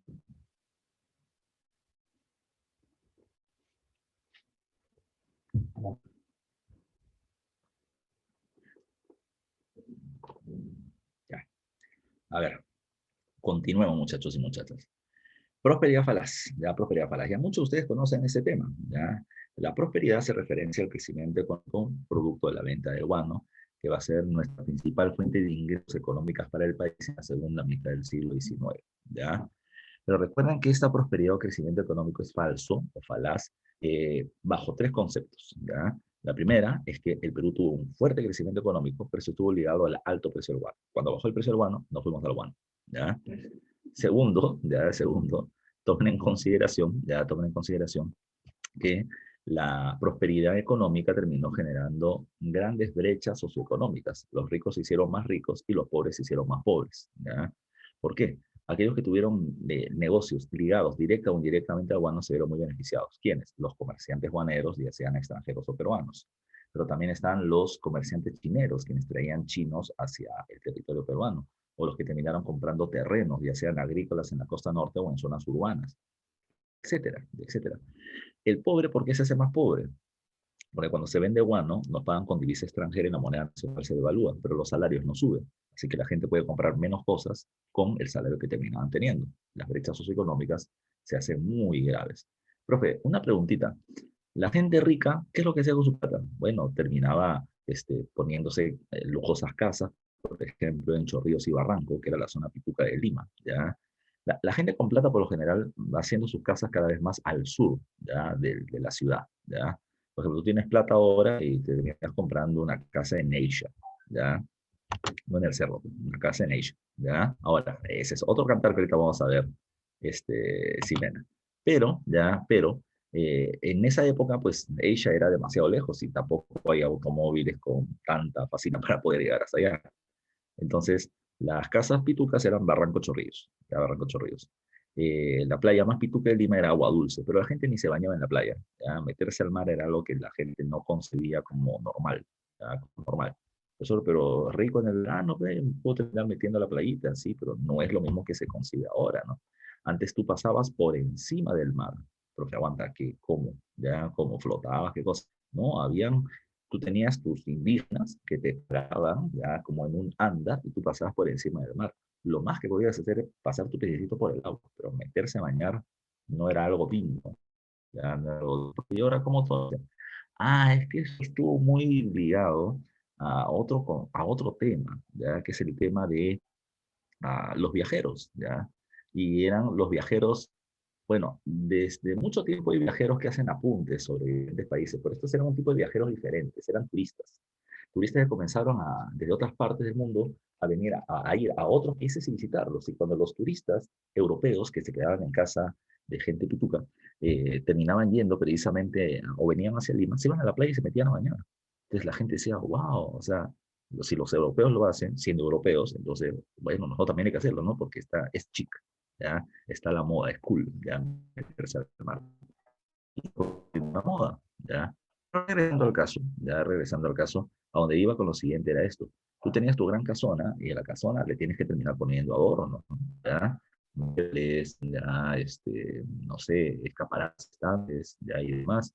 Esto, adornos, esto fácilmente pudo haber beneficiado a los artesanos peruanos, pero no, pero no. Se terminó prefiriendo terminar viendo productos de lujo de Italia, de Francia y demás, para terminar robando casas y ni siquiera los artesanos de manera indirecta se pudieron ver en este proceso.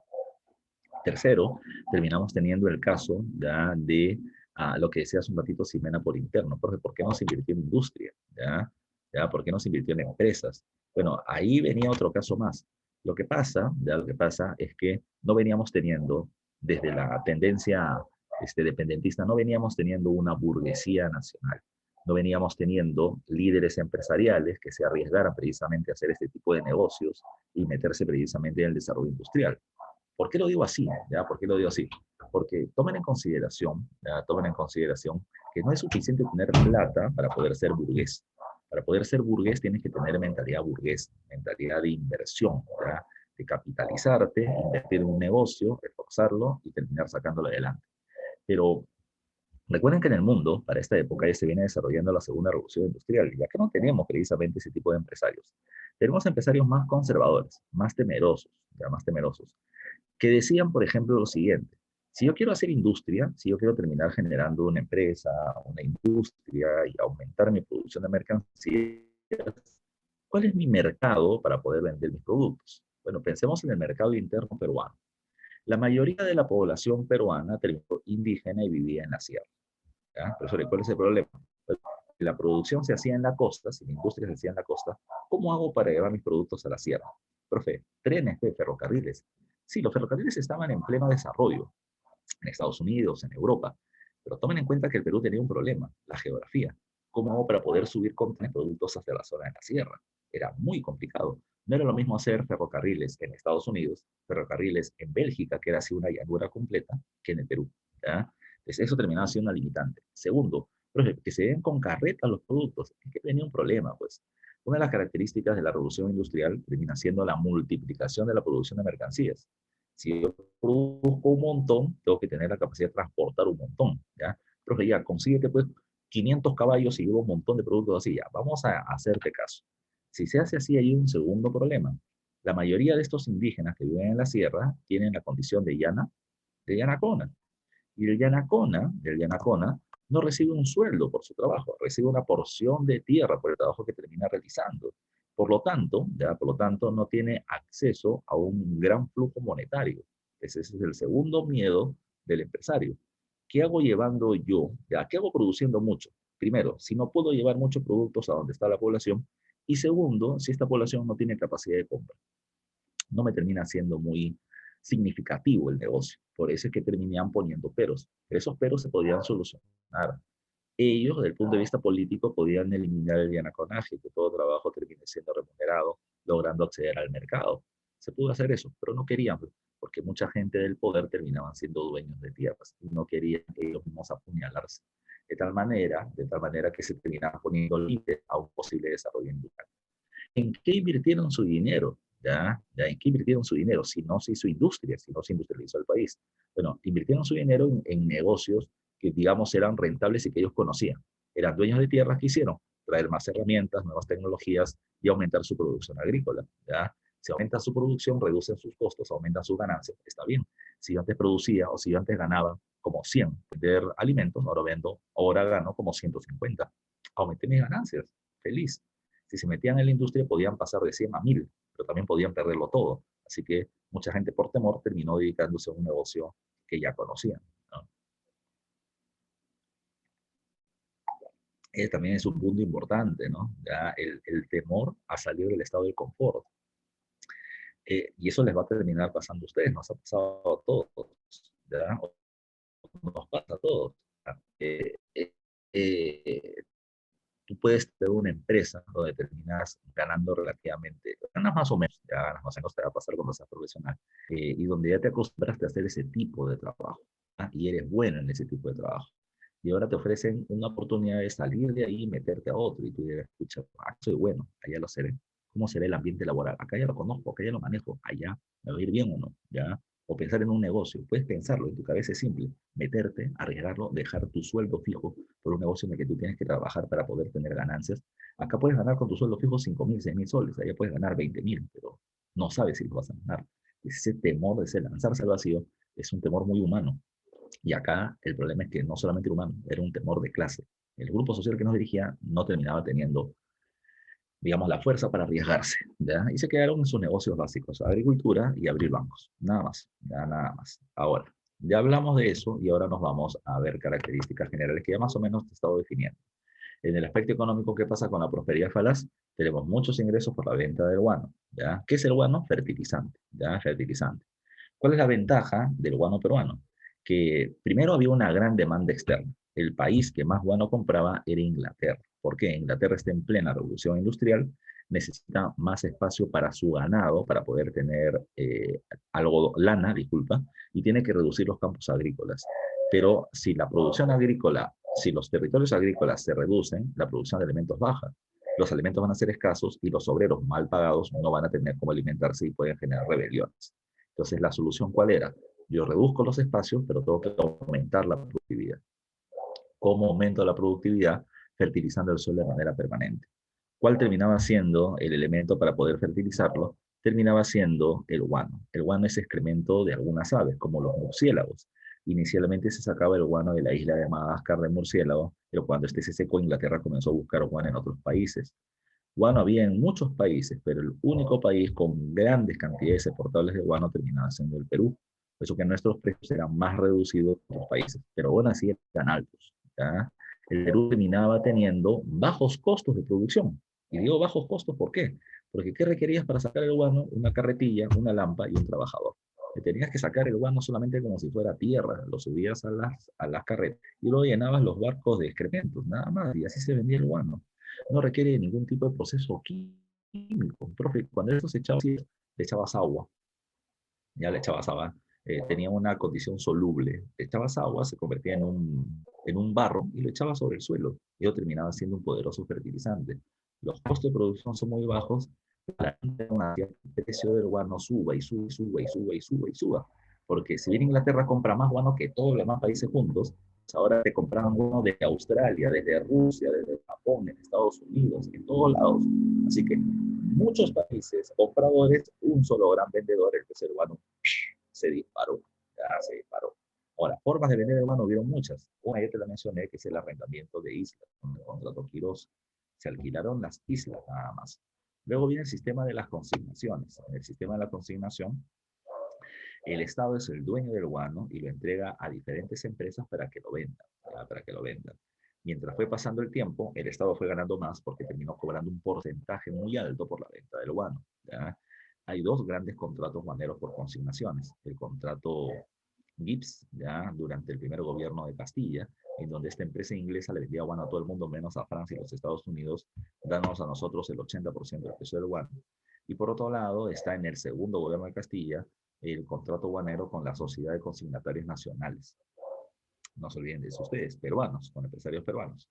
Luego, a finales ya de esta época, en 1869, el presidente Balta, con el ministro Pierola, van a firmar el contrato Dreyfus, con lo que se establece el monopolio. Una sola casa comercial terminaría vendiendo nuestro guano al exterior, ¿ya? Durante este periodo. Ya veremos los detalles posteriormente. Dice, durante este periodo, como ya te dije, no se genera una industrialización lamentablemente por una falta de una clase dirigencial. En el aspecto político hay una cuestión que es importante. Ramón Castilla considera que el Perú es un país grande geográficamente, pero con un Estado muy pequeño. El Estado termina siendo la presencia del gobierno. ¿Dónde había gobierno? En Lima. ¿Dónde había gobierno? En los departamentos del país, en Cusco, en Puno, en Arequipa, y en las principales provincias. Pero al interior del país, la presencia del Estado era muy poco o casi nula, ¿ya? Casi nula. Entonces, lo que decía Castilla es, vamos a poner, la pregunta es, profe, pero si no había Estado, si no había el orden de la ley o funcionarios de gobierno, ¿cómo se dirigía esos territorios? Es que cada región terminaba manejándose como pudiera en realidad, ¿ya? A lo que me refiero es que, a lo que me refiero es que estaban quienes, estaban por un lado los bandoleros, ¿ya? Gente armada que por la fuerza habían tomado el control de un territorio o una provincia, ¿ya? Y la dirigían como si fuera su chacra, su pueblo, ¿ya? También estaban los gamonales y los hacendados, los dueños de tierras en la sierra y en la costa respectivamente, que terminaban manejando sus territorios como si fuera su pueblo, incluso hasta su propia moneda terminaban teniendo. Los dueños de centros mineros, cada uno manejaba su espacio como que sea. Los caciques, el cacique como tal ya no es un funcionario de la época republicana, no está reconocido legalmente, pero en la práctica seguían manejando pueblos de indios y en la práctica eran los que cobraban el tributo como el tributo indígena. A los gobiernos no les convenía desconocer al cacique, porque el cacique es el que cobra el impuesto a favor de la república, porque se dependía demasiado de los ingresos del guano. Esa es una de las cosas que cambia la prosperidad falaz. Disculpen, se dependía demasiado del cobre del tributo indígena. Esa es una de las cosas que cambia la época del guano. Porque como hay tanta plata que viene por el guano, puedo dejar de cobrar tributos como el tributo indígena y puedo dejar de depender del cacique, ya del cacique que hace su trabajo. Ahora, ¿qué es lo que va a pasar? En esta época, Ramón Castilla comienza a crear una tremenda cantidad de municipios, ya, o ayuntamientos, de tal manera de que ahora ya no había un cacique, un bandolero o un gamonal, sino que había un alcalde, ya un alcalde como funcionario del Estado, ya como funcionario del Estado que tenía un salario, un palacio municipal y un presupuesto para poder hacer obras. Como también lo veremos más adelante, es muy relativo, porque Ramón Castilla lo hace también para terminar repartiendo cargos entre amigos y opositores y evitar golpe de Estado en su contra, pero eso también lo vamos a hacer un rato. Entonces, se anulan los poderes fácticos locales. ¿Qué significa eso? El poder fáctico es el poder real. ¿Ya? El poder real era el del cacique, el del bandolero, el hacendado, el comunal. Ahora se anula eso y se terminan poniendo alcaldes, ¿ya? Alcaldes que van a ser representantes del Estado y dependientes por un salario, ¿ya? Otra cuestión, los altos niveles de corrupción. Siempre que hay plata, hay mucha corrupción y esto se va a terminar viendo con la ley de la consolidación de la interna y el abuso de la ley de la consolidación de la ley interna que veremos en un rato. A ver. En el aspecto social está lo que te mencioné hace un rato. Las brechas sociales se van a terminar haciendo muy fuertes porque el rico se hace más rico y el pobre se hace más pobre. Pero otro de los puntos importantes es el proceso de la inmigración, ¿ya? El proceso de la invasión desde el extranjero.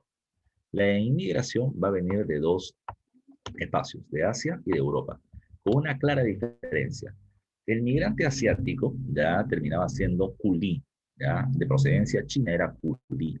Culí significa mano de obra barata, no capacitada, no es ni técnico ni profesional, simplemente viene como cargador, ya como cargador. Ahora, del chino, recuerden, va a terminar llegando desde el primer gobierno de Ramón Castilla y terminó siendo traído originalmente para poder extraer el guano de las islas. Pero como su fuerza física no era muy grande, entonces se les terminó convirtiendo en los reemplazantes de la población negra en las haciendas de la costa norte azucareras. ¿Ya? No se olviden de eso, que ha sido pregunta de examen. Por otro lado, el europeo. El migrante europeo es muy diferente, es muy diferente. Primero hay que tomar en cuenta el contexto internacional. En el contexto internacional tenemos la segunda revolución industrial con un montón de países que están entrando en este proceso, pero también está otro concepto que es el darwinismo social. Recuerden que se hablaba de que existían razas superiores y otras razas inferiores. Entonces, ¿por qué Europa y Estados Unidos tienen un gran desarrollo industrial? Ah, porque ellos son blancos. Ah, porque ellos son blancos. Y el blanco está ligado a la ciencia, al progreso, a la innovación. Entonces, nosotros, ¿por qué no terminamos avanzando tanto? Esa fue una pregunta de los presidentes de América del Sur en una reunión. ¿Por qué Estados Unidos progresa y nosotros no? Nosotros no. Y la respuesta es porque tenemos mucho indio, ¿ya? En el lugar donde predominan los blancos hay progreso, en el lugar donde hay menos población blanca y menos progreso. Entonces, ¿qué hay que hacer? Hay que comenzar a traer blancos. Hay que comenzar a traer blancos. Esta propuesta de traer blancos para generar nuestro progreso, ¿ya? No es algo solamente promovido por nosotros, es algo promovido en realidad por parte de Europa. Recuerden que con la segunda revolución industrial, las maquinarias y la tecnología crecen y la producción de elementos se reduce, ¿ya? Se reduce. Y los puestos de trabajo se terminan reduciendo. Mucha gente se quedará sin chamba. Esto podría generar protestas sumado a que en este contexto se viene produciendo las ideologías obreras como el anarquismo o el socialismo. Entonces, ¿qué cosa fue lo que pasó? Bueno, lo que terminó sucediendo es que se comenzó a buscar ahora otra fórmula de desarrollo, ¿ya? Los europeos decían, chuma, si hay estas protestas se pueden convertir en una revolución social, entonces, ¿qué hay que hacer? Hay que deshacernos de gente. No los van a matar, sino que Europa va a comenzar a controlar colonias, a tomar el control de territorios en otras partes del mundo y va a terminar llevando a su gente, a su excedente de gente hacia esos territorios. Pero no solamente así, sino también en territorios como el nuestro. Europa va a decir, nosotros progresamos porque somos blancos, ¿ya? Pero oye, Perú, te falta blanco, te envío blanco por tu progreso, ¿ya? Por tu progreso. Es sobre todo para que no me frieguen a mí en mi territorio. Hay políticas de Estado, precisamente, ¿ya? En la que se va a comenzar a atraer trabajadores. Recuerda, no es que el europeo venga al Perú porque quiera venir al Perú, no. El Estado peruano tiene contacto con el gobierno chino, con el gobierno italiano, prusiano, austriaco y demás, y le va a decir, tráigame gente, por favor. Es una política de Estado a Estado, ¿ya? Pero estos europeos que venían con conocimientos técnicos, ¿ya? Con conocimientos técnicos, que además podían servir para poder explotar mejor nuestros recursos naturales. Estos conocimientos técnicos como que, por ejemplo, si yo quiero terminar ya teniendo, no sé, ferrocarril ya para el desarrollo comercial, no es tan simple. ¿Eh? No es solamente construir la locomotora y los vagones, sino que también tengo que construir las rieles, lo que implicaba allanar el suelo, poner las rieles de acero. Y no sé si habrás visto que si las rieles están así y en el medio vienen teniendo maderitas, en el medio entre las maderitas vienen teniendo grava, vienen teniendo piedra.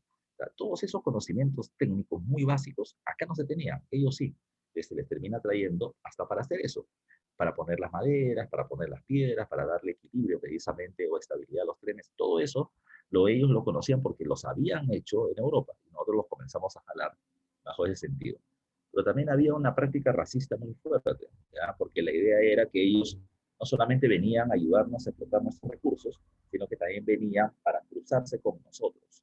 Entonces, un austríaco terminaba teniendo relaciones sexuales con una mujer de Puno, entonces por lo tanto su hijo iba a terminar siendo mestizo. Pero no me interesaba el mestizaje de la piel, me interesaba otra cosa. ¿Por qué el negro es esclavo? Porque tiene sangre esclava. ¿Por qué el indio es atrasado? Porque tiene sangre atrasada. ¿Por qué el blanco es adelantado? Porque tiene sangre occidental adelantada. Entonces, si terminamos cruzándonos, ya, entonces nuestro hijo tendrá mitad de sangre adelantada europea, mitad de sangre atrasada indígena. Entonces ya no será bruto, pues será medio bruto, y así va mejorando la raza poco a poco. En las condiciones de la época, aunque no lo creas, ya. Los políticos pensaban así, por lo tanto no iban a haber propuestas de cambios reales en beneficio de la población. Tomando en cuenta estos conceptos generales, porque son importantes, porque siempre vienen en preguntas de examen, nos vamos a la pregunta número 8 la que me dice, estoy intentando sacar mi cara, no la veo. Dice, los cambios generados ya por la venta del guano se observan en todos los ámbitos de la vida nacional. Marque usted uno de los cambios sociales producidos en dicha época. ¿Ya? Dice, ¿Se incrementó la inmigración como parte de los acuerdos diplomáticos de Estado a Estado? Sí, esa es una medida social. B, la capacidad de adaptación de nuestra burguesía local permitió el desarrollo de una sólida industria nacional. No, ya dijimos que a ese tema no se meten. C, las masas populares de la nación dejaron su condición de pobreza por la buena redistribución de la riqueza que se produjo. No, hablamos de encontrar brechas socioeconómicas muy fuertes entre uno y otro. De la plutocracia. La plutocracia hace referencia al grupo más adinerado del país, ¿ya? La plutocracia peruana ligada al guano siempre se ve beneficiada con los contratos comerciales de dicho recurso, y la respuesta es no, porque recuerden que con el contrato Gibbs el negocio se lo llevan los ingleses, y con el contrato Dreyfus el contrato se le dan los franceses. Entonces, no siempre tuvieron ellos el dominio, ¿ya? Su momento, digamos, de mayor éxito terminó siendo cuando se termina firmando en el segundo gobierno de Castilla el contrato con la Sociedad Nacional de Consignatarios. Entonces, en la pregunta número 8, la clave termina siendo la A de avión. Ya, muy bien como la están respondiendo. Vámonos a la siguiente diapo. Y comenzamos a hablar de algunos gobernantes. Ya dice acá, Ramón Castilla. Ramón Castilla es sin duda el hombre políticamente más importante de la época de la prosperidad falaz. Fue 2 veces presidente, en el 45 al 51 y luego del 54 al 62. En el intermedio, entre el 51 y el 54, el presidente fue José Rufino Echenique, ¿ya? Y José Rufino Echenique fue puesto en el gobierno prácticamente por el respaldo de Ramón Castilla. Luego Castilla lo saca con la Revolución Liberal y regresa al gobierno. Tras su segundo periodo presidencial, Castilla se va a terminar convirtiendo en presidente del Congreso, ¿ya? Así que por lo tanto tenemos todo ese tipo de cambios. En el primer gobierno de Castilla, ¿qué sucede? Dice acá, se establece la ley de la consolidación de la deuda interna, ¿ya? Ramón Castilla, el gobierno de Castilla tiene plata por la venta del guano. Entonces, lo que él quiere es que el empresario peruano termine convirtiéndose en un empresario industrial. ¿Pero qué le falta? Le falta capitales. Entonces, el gobierno dice, yo se los voy a dar. ¿Cómo? Todos aquellos que prestaron plata en la lucha de independencia, se les va a terminar devolviendo. Objetivo, que se industrialicen. ¿Qué hicieron? Ya te dije hace un rato. Invirtieron en bancos y en la tecnificación de sus haciendas, pero nunca en ese negocio. De esa manera, Castilla, repito, reparte dinero entre sus aliados conservadores y los opositores liberales, porque ese es el gran éxito del gobierno de Castilla, la denominada Pax Andino, Pax Castillista. Repartió el dinero del guano entre amigos y opositores. Entre amigos y opositores. Segundo, además de eso, Castilla va a terminar creando muchos municipios. ¿Y quiénes van a ser los alcaldes? Conservadores aliados suyos y liberales opositores también. ¿Qué más hay que tomar en consideración? Durante el gobierno de Castilla, ¿ya? Durante el gobierno de Castilla se va a terminar estableciendo el sistema de la consignación del guano, ¿ya? Repito, recuerden, el Estado era el dueño del guano, se le entregaba a empresas para que lo terminen vendiendo, y el primer gran contrato ventajoso del guano termina siendo el sistema de la consignación, ¿ya? El sistema de la consignación guanera, ¿ya? Con el contrato Gibbs, que le vendía guano a todos los países del mundo, menos a Francia y a los Estados Unidos, ¿ya? Por otro lado, como te dije también, se inicia la inmigración china, que principalmente van a ser trabajadores en las haciendas azucareras de la costa norte, y el Perú, que venía teniendo un montón de plata, va a terminar construyendo algunas obras que solamente países avanzados terminaban teniendo, ¿ya? Se va a tener el primer ferrocarril de América del Sur, que iba de Lima al Callao, se va a terminar teniendo el primer telégrafo y el primer barco a vapor de guerra, que era el Rímac, ¿ya? Bueno, esa era parte de los gastos medio absurdos que vamos a tener durante la época de la prosperidad falaz. ¿Qué más vamos a terminar tomando en cuenta? El otro punto que se va a terminar estableciendo importante durante la época de Castilla es el final. Se produce el llamado tercer debate doctrinario, o tercer debate político nacional del Perú. No te olvides que el primer debate es monarquía o república, ¿ya? El segundo debate es qué tipo de república, y el tercero termina siendo sobre una serie de leyes sociales. Uno de estos, que a mí me parece muy interesante, era el tema del el matrimonio civil. ¿Ya? Era uno de los temas de discusión muy importantes en la época, el matrimonio civil. Pero ya el tema que se llevó las palmas, vamos a decir así, terminó siendo si es que los analfabetos deberían tener derecho al voto o no. ¿Ya? Derecho al voto o no. El bando de los liberales, ¿ya? O el bando de los conservadores con Bartolomé Herrera, terminaban planteando una propuesta llamada como la soberanía de la inteligencia, en la cual se mencionaba que el analfabeto, al no saber leer y escribir, era fácilmente manipulable por parte de los líderes políticos, y que por lo tanto planteaba que no se debería permitirles el derecho al voto, porque no iban a votar por una conciencia propia, sino que iban a ser manipulados. Y que además, precisamente para poder tener una buena dirigencia política, deberíamos tener gobernantes, ya gobernantes letrados, ya letrados. O sea, solamente personas que sepan leer y escribir y que sean intelectuales destacados deberían gobernar el Perú. Los liberales, ya los liberales con, por ejemplo, Pedro Gálvez y Benito Lazo, desde el Colegio Guadalupe, van a terminar planteando que no, ya que ante la Constitución todos somos iguales y no se puede terminar rompiendo esa postura.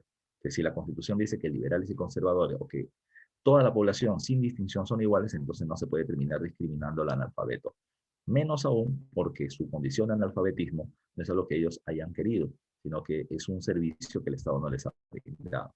Entonces, en ese debate, la idea de los liberales se termina imponiendo y los conservadores ya tienen que aceptar el voto de los analfabetos.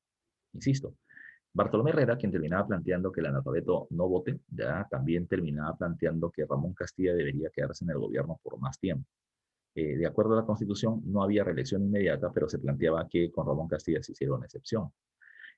Como la figura de Bartolomé Herrera quedó un poco mal parada, ya, entonces ya Ramón Castilla dijo, no, compadre, no quiero quedarme en el gobierno, más bien yo respaldo a mi ministro Echenique para que sea gobernante del Perú, porque él ha visto de cerca mi gobierno. Mucha gente que estaba de acuerdo con el gobierno de Ramón Castilla lo terminó aceptando sí, y votaron masivamente por el conservador José Rufino Echenique. Durante su gobierno, algunas cosas importantes, se firma el tratado territorial con Brasil, el tratado de Herrera, Ponte y Ribeiro, donde solo se ceden territorios, no se tiene salida al río Amazonas, eso se hace después con Ramón Castilla. Por otro lado, se promueve la inmigración europea hacia la zona de la selva, principalmente austríacos y prusianos. Se les terminó prometiendo darles terrenos, no cobrarles impuestos, para que vengan a ocupar un territorio que estaba deshabitado. ¿Ya? Por eso lo pongo así, entre comillas. Debe entenderse deshabitado ya con la segunda acepción. La primera acepción, ya en la RAI, en el diccionario, de deshabitado es que no está habitado, que no hay gente, ¿ya? Que no hay gente. Y eso no es verdad, pues, porque la zona de la selva peruana terminaba teniendo una serie de tribus amazónicas que por lo general eran seminómadas, ¿ya? Pero lo que sucedía es que el territorio estaba poco habitado, esa es la segunda acepción, poco habitado. La selva era muy grande y había poca gente, así que por lo tanto habría que explotar los recursos y el territorio trayendo gente al lugar, ¿ya? Pero también había un tufillo racista, ya como terminar mencionando que esas tribus no son civilizadas y por lo tanto no son gente, necesitamos gente europea que venga a habitar esta región. El problema está que las condiciones de salubridad, como el acceso al agua potable, era impensable en ese territorio y mucha gente de Austria y Prusia que estaba en el lugar se moría de tifoidea, de malaria, etc. Le fueron pidiendo a su gobierno que por favor lo rescaten. El gobierno prusiano nos termina enviando una carta diciendo que va a sacar a su gente y el Perú terminó perdiendo una gran oportunidad de tener blancos de buena calidad en su territorio para terminar, ya, o en nuestro territorio para terminar buscando nuestro progreso. Parte de un discurso con el darwinismo social de que el blanco es superior. ¿Qué más? A finales del gobierno se produce el llamado escándalo de la consolidación de la deuda interna. Ramón Castilla había evaluado que la deuda interna peruana era de 22 millones de pesos por el tema del pago de la deuda de independencia. Castilla pagó 15, faltaron 7, y de los 7 millones, Echenique pagó 17, 10 millones de más. ¿Ya? Eso terminó generando una denuncia pública y esa denuncia pública tuvo un escándalo nacional. ¿Ya? Claro, su compañero me está preguntando, profe, cuando tú me hablas de la migración hacia la selva, ¿me estás hablando de esa colonia alemana que está en la selva? Claro, San Ramón, Pozuzo, Chanchamayo son parte precisamente de ese proceso migratorio. Ahora, repito, producto de esta denuncia del sobrepago de la deuda externa, la población mira mal a los conservadores y al presidente Echenique, y Castilla aprovecha el momento para terminar diciendo ya de que él se había equivocado al poner a Echenique o al promover la idea de Echenique al gobierno y que quería, digamos así, solucionar el tema sacándolo del poder. Y se va a producir un golpe de Estado que se le conoce como la Revolución Liberal, que en realidad es una guerra civil. En plena guerra civil, Castilla va a terminar buscando el apoyo militar de población indígena y negra, y se les promete, por lo tanto, eliminar el tributo indígena y la esclavitud. Al eliminar el tributo indígena hay un aspecto importante. El Perú dependía mucho del tributo indígena antes, pero como no tenemos mucha plata por el guano, entonces ya no se va a depender tanto. Así que se podía dejar de cobrar ese tributo y reemplazarlo con los ingresos del guano, pero nos hacíamos cada vez más dependientes de los ingresos guaneros. Lo segundo es el tema de la esclavitud, ¿ya? El tema de la esclavitud. Recuerden que Ramón Castilla no va a decirle a los amos, liberen a los esclavos de procedencia africana, porque todos somos iguales o los ataco. No, lo que va a terminar planteando Castilla es 500 pesos por esclavo liberado, 500 pesos por esclavo liberado, lo que significaba una tremenda cantidad de ingresos para los hacendados.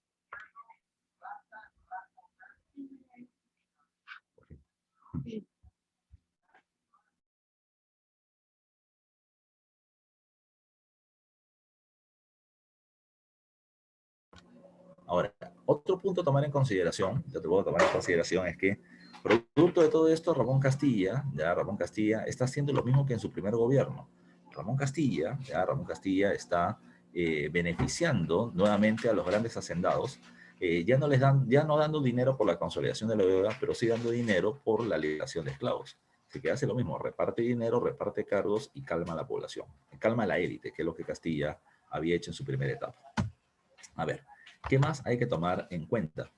Tras el gobierno de Echenique o tras el golpe de Estado de Castilla, sucede algo. En el año 54, que es el del golpe de Estado, el poder se le termina dando al Congreso de la República. Y el Congreso le da el gobierno interino a Ramón Castilla, o sea, un gobierno momentáneo. Ya un gobierno, la mitad de eso. Ahora, lo que va a terminar sucediendo, es que Castilla ahora, en el año del 54 al 56 tiene un gobierno momentáneo, ¿ya? Mientras que el Congreso viene preparando una nueva constitución. La mitad más, ¿ya? Y por otro, y por otro lado, recuerden que en el año 56, cuando ya se estableció la nueva constitución para el Perú, se hacen elecciones de Castilla gana. Por eso que Castilla es formalmente presidente a partir de ese año, del año de 1856. La constitución del año 56 es una constitución de corte liberal. Y la constitución liberal, ¿qué cosa terminaba estableciendo? Número uno, se legaliza la abolición de la esclavitud y la eliminación del tributo indígena, pero además de eso se establece la presidencia del Consejo de Ministros que teóricamente limitaba el poder del presidente. Y digo teóricamente porque Castilla lo seguía manejando a su antojo. 4 años después, por eso, ¿por qué se hizo una constitución liberal y no una conservadora? Porque los conservadores malos, conservadores corruptos, ¿ya? Es Castilla durante esos años se encarga de limpiar un poco la imagen de los conservadores y va a terminar estableciendo una nueva constitución de corte moderada, beneficiable a liberales y conservadores a la vez. Esa es la constitución del año 60, que dura 60 años hasta que Leguía en 1920 la cambia. Durante este segundo gobierno en Castilla, por ejemplo, se termina haciendo la guerra con el Ecuador. Yo la pongo entre comillas porque no hubo guerra como tal. Muchos países de América tenían deudas con países extranjeros, ¿ya? Y como estamos en plena época del neocolonialismo, el imperialismo, la segunda expansión colonial de las potencias, ¿qué pasó? México le dio plata a Francia, no le pagó, Francia le invadió. Ecuador le debía plata a Inglaterra, Inglaterra pidió que se le pague y Ecuador, como no tuvo dinero, decidió inteligentemente pagarle con territorios. El problema es que le entregó territorios ecuatorianos y territorios peruanos. Cuando esto sucedió, doble problema. En Ecuador, varios oficiales promueven una guerra civil contra el presidente de la época, y en el Perú, cuando nos enteramos que estaban entregando territorios nuestros, movimos nuestra fuerza naval y tropas hacia el puerto de Guayaquil, intentando que Ecuador con eso resuelva su problema. Como no le estaban resolviendo, desembarcamos nuestras tropas en Guayaquil y le dijimos, o resuelve su problema o los atacamos. Y como el Perú era una fuerza de temer porque compraron muchas armas durante la época de la prosperidad falaz, entonces ellos resolvieron su problema interno. El Perú termina apoyando a uno de los caudillos militares, que es Flores, no me acuerdo ahorita el nombre, pero Flores, toma el control del gobierno. El Perú, con el tratado de Mapasingue, le entrega dinero a Ecuador para que pague parcialmente su deuda con Inglaterra y no sea territorios, ni suyos ni nuestros. Así que el Perú pudo haber desaparecido del mapa de Ecuador si quería en ese momento, pero no lo hicimos y encima le terminamos regalando dinero para que resuelvan sus problemas. El Perú era un buen padrino de la época. Se hicieron varias obras públicas, alumbrado público a gas, ya en el centro de Lima, al igual que agua potable, el mercado central para el abastecimiento, el ferrocarril Lima-Chorrillos, que era una tontería, para que la gente de plata vaya a sus casas en el sur, ¿ya? Pero seguramente otro de los puntos importantes es que el guano, como ya te dije, pasó a manos ya de los empresarios peruanos. Ellos formaron un grupo llamado como los Hijos del País, y los Hijos del País van a terminar haciendo toda una campaña publicitaria a través de medios de prensa para plantear que el guano es de los peruanos y no de ser explotado por los extranjeros. Así que se generó una conciencia nacionalista, ya, con respecto a la explotación del guano, ya, ajá, los HDP, y eso va a terminar generando que la población respalde esa medida. Pero fue solamente una cuestión de negocios, ya, una cuestión de negocios. La casa Gibbs terminó siendo expulsada del país y van a terminar entrando los consignatarios peruanos, que eran unos miserables. Pero bueno, se forma la plutocracia limeña del guano con eso. Recuerden que aquí hay una caricatura hecha por Willis llamada Qué mamada, ¿ya? Y se hace referencia al presidente Echenique, que está bebiendo leche de las ubres de una vaca flaca que tiene el escudo del Perú, ¿ya? Tomando en cuenta de que todo el mundo está viviendo del Estado peruano, ¿no? Del robo precisamente del guano de aquel momento. Pregunta 9 dice, Ramón Castilla fue uno de los políticos más hábiles de la historia del Perú, recurriendo al botín financiero cada vez más grande del guano, ya repartiendo el dinero del guano precisamente con la ley de la consolidación de la deuda interna, así como su formidable habilidad política. Esto le permitió consolidar su poder en la presidencia y construir un Estado centralizado.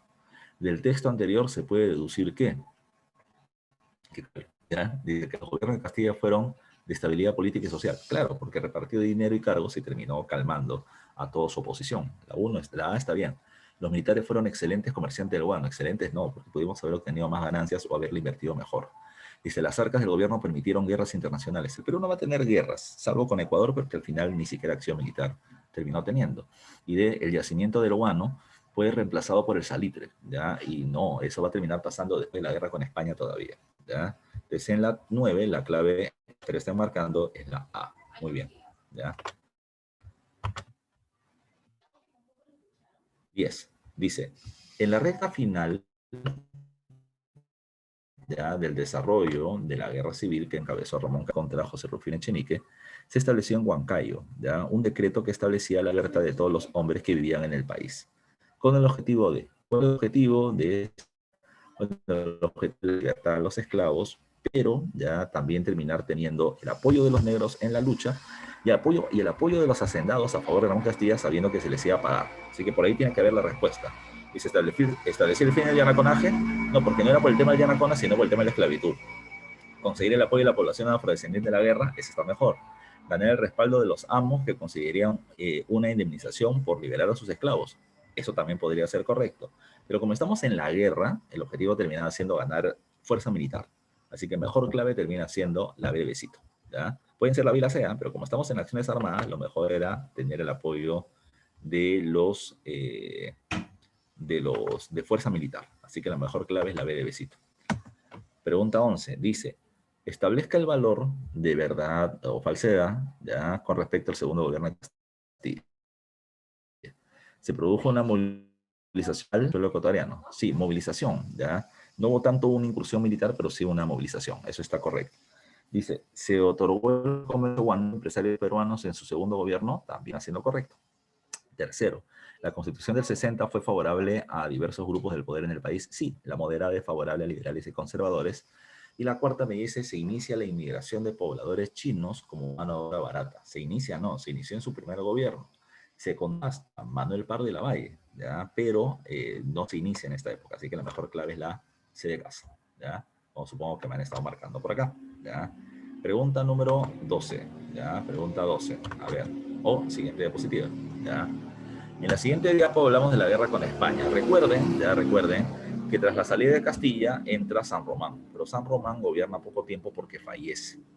A su fallecimiento entra el presidente Juan Peset, que se encuentra con este problema, que es la invasión española.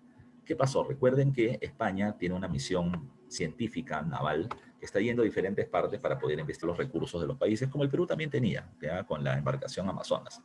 Pero nosotros lo dejamos entrar de muy buena fe, pero ellos cuando entran a nuestro territorio van a terminar tomando el control de las islas Chincha, que eran las islas guaneras, y dicen que no se van a terminar retirando hasta que el Perú termine pagando la deuda impaga de la capitulación de Ayacucho, que termina siendo el pretexto que van a utilizar precisamente para la invasión. Lo que ellos realmente querían era tener el control del guano por los beneficios económicos que esto terminaba generando. Cuando se produce esta invasión, Y el gobierno peruano no sabía qué hacer. Unos decían guerra, otros decían negociación, otros estaban con miedo. Y el presidente Peset no sabía exactamente qué decisión tomar. ¿Qué fue lo que sucedió? Bueno, lo que el presidente Peset después de mucho tiempo hizo fue la firma de un tratado llamado como el Tratado de Bianco Pareja o el Tratado de la Vergüenza, donde terminaba planteando que se le iba a terminar reconociendo la deuda de España para poder evitar conflictos. Pero esto no terminó siendo del agrado de mucha gente, ya quien terminó considerando que no deberíamos pagarle nada porque suficiente hicieron ellos con saquearnos durante tantos siglos, ¿ya? Así que aprovechando el desgaste de la imagen del presidente Peset, los consignatarios, ya los consignatarios peruanos respaldan el golpe de Estado desde Arequipa de Mariano Ignacio Prado. ¿Por qué digo esto? Porque recuerden que mientras que los españoles tenían el control de las Islas Chincha, el Perú estaba vendiendo poco guano, ya poco guano al exterior. Y ante la escasez, el precio del guano comenzó a crecer demasiado.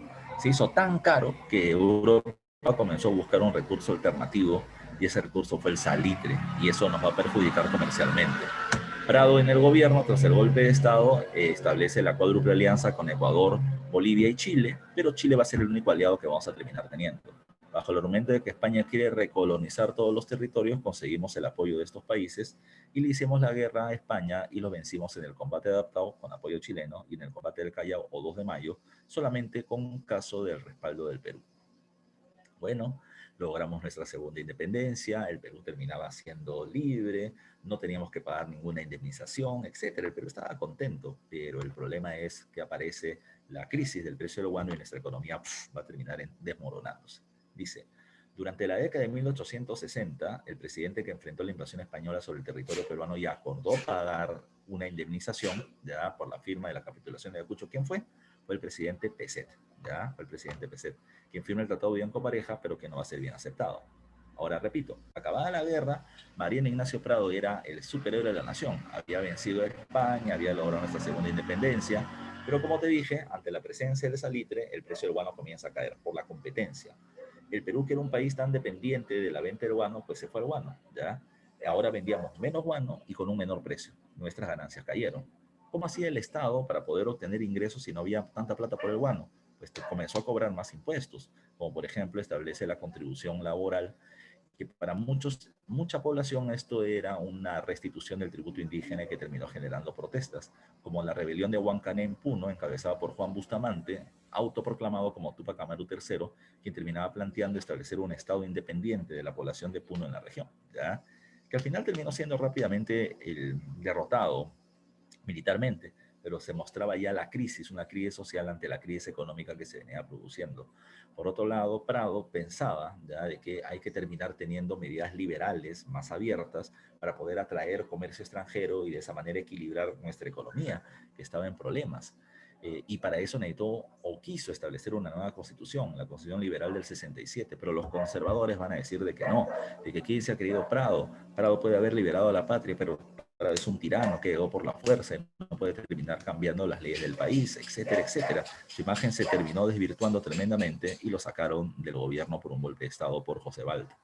Y se pregunta 13, culminada la guerra con España, el presidente Prado logró una imagen de gran héroe por habernos otorgado la segunda independencia, pero tras ello, las críticas a su gobierno fueron muy fuertes, siendo tildado de tirano por los congresistas del bando conservador y enfrentado por protestas sociales como la de Bustamante y termina siendo por el abuso laboral sobre la población de Puno, del sur. Dice, por los abusos cometidos sobre las poblaciones indígenas, sí, es una buena alternativa.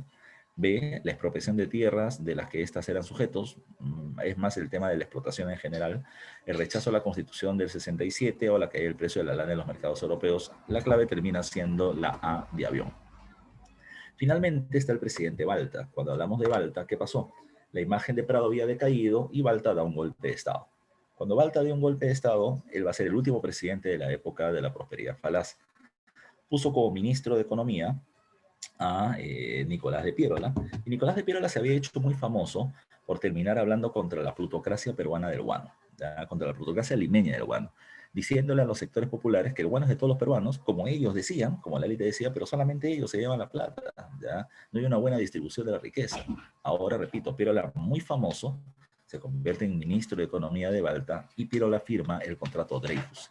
En el contrato Dreyfus, no te olvides tú, se termina estableciendo el monopolio del guano. ¿Qué es lo que pasó? Esta casa comercial francesa será la única vendedora del guano a nivel internacional y se compromete a pagar toda nuestra deuda externa, ya eliminando precisamente nuestra deuda exterior, pero además de eso se compromete a darnos adelantos o cuotas de adelantos de dinero anuales, y si nosotros nos podíamos terminar pidiendo adelantos de esas cuotas que nos iba a terminar pagando, ¿ya? Con ese dinero, pregunta el examen de admisión, ¿qué se pensó hacer? ¿Y qué se hizo? Obras públicas. La ampliación de la ciudad de Lima, el Parque de la Exposición, el Hospital 2 de Mayo, el Puente Balta, pero sobre todo se van a terminar construyendo 8 vías ferroviarias. La idea era terminar generando un mercado interno, pero que fue falso, porque las vías ferroviarias comenzaban en la sierra o en las minas, pasaban precisamente hacia la costa, pasando por las haciendas y llegaban al puerto para el comercio internacional. Nunca se hizo una vía ferroviaria transversal que termine generando la unión del mercado interno. Fue Henry Mays el que dirige la construcción de los ferrocarriles durante el gobierno de Balta y por ideas de Manuel Pardo y Lavalle, quien decía que hay que convertir el guano en ferrocarriles. Finalmente, con la firma del contrato de Dreyfus se afecta a los comerciantes peruanos del guano, quienes retirados de negocio deciden tomar el control del gobierno para poder tomar el control del guano y otros recursos en sus manos, formando el llamado Partido Civil.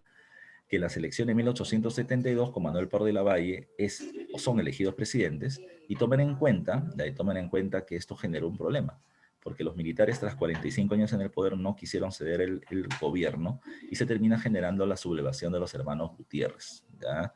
Quienes dan un golpe de estado contra Balta y lo matan, pero su objetivo era evitar el ascenso de Pardo, pero no le fue bien porque los hermanos Gutiérrez terminaron siendo linchados y asesinados por una revuelta popular, ¿ya? Que fue una revuelta contra los militares y que fue una revuelta por la defensa de la ciudadanía, por los votos que ellos habían emitido, ¿ya? Con esto entramos al primer civilismo, pero esa es parte de la próxima clase todavía. ¿Ok, muchachos? Vamos con las últimas dos preguntas. Balta, como nuevo gobernante, requirió de una imagen popular que le otorgue el apoyo de la población y ello lo encontró en Piérola, cuya imagen había destacado por las críticas realizadas a la plutocracia peruana del guano. Una vez nombrado ministro de Hacienda, afectó dicho grupo social a través de la firma del contrato Dreyfus, ¿ya? Que le daba el comercio del guano a los franceses de manera monopólica y afectaba a los empresarios peruanos. Y por último, tenemos la pregunta 15, y la pregunta 15 dice acá, con respecto a los tratados firmados en el siglo XIX, que establecieron límites territoriales en relación a las columnas. A ver, Tratado de Herrera, da Ponte y Ribeiro. ¿Lo firmamos con quién? Lo firmamos con el Brasil durante el gobierno de José Rufino Echenique. Entonces, 2 va con A. Tratado de la Reahual, se firma con la Gran Colombia, ya se firma con la Gran Colombia durante el gobierno de Agustín Gamarra. El Tratado de Ancón todavía no lo vemos, pero espero que lo recuerden, es el tratado que se firma con Chile después de la guerra del Salitre, ¿ya? Y el Tratado de Pando Novoa se firma con el reciente país del Ecuador para cederle a ellos Guayaquil, ya tras la disolución de la Gran Colombia. ¿La clave cuál es? 1 con D, 2 con A, 3 con B. 1D, 2 con A, 3 con B, 4 con C, la clave termina siendo la D de dedito, ¿ya? Bueno, muchachos, eso es todo lo que tenemos que ver por hoy. Ya me pasé un minuto. Ustedes tienen en este momento que resolver sus preguntas del formulario, así que los dejo. Y la siguiente semana tenemos que ver primer civilismo, guerra contra Chile, reconstrucción nacional, ¿ya? Así que vengan repasando esos temas. Fuerte abrazo para todos, sigan cuidándose del COVID y a su familia también. Un abrazo para todos.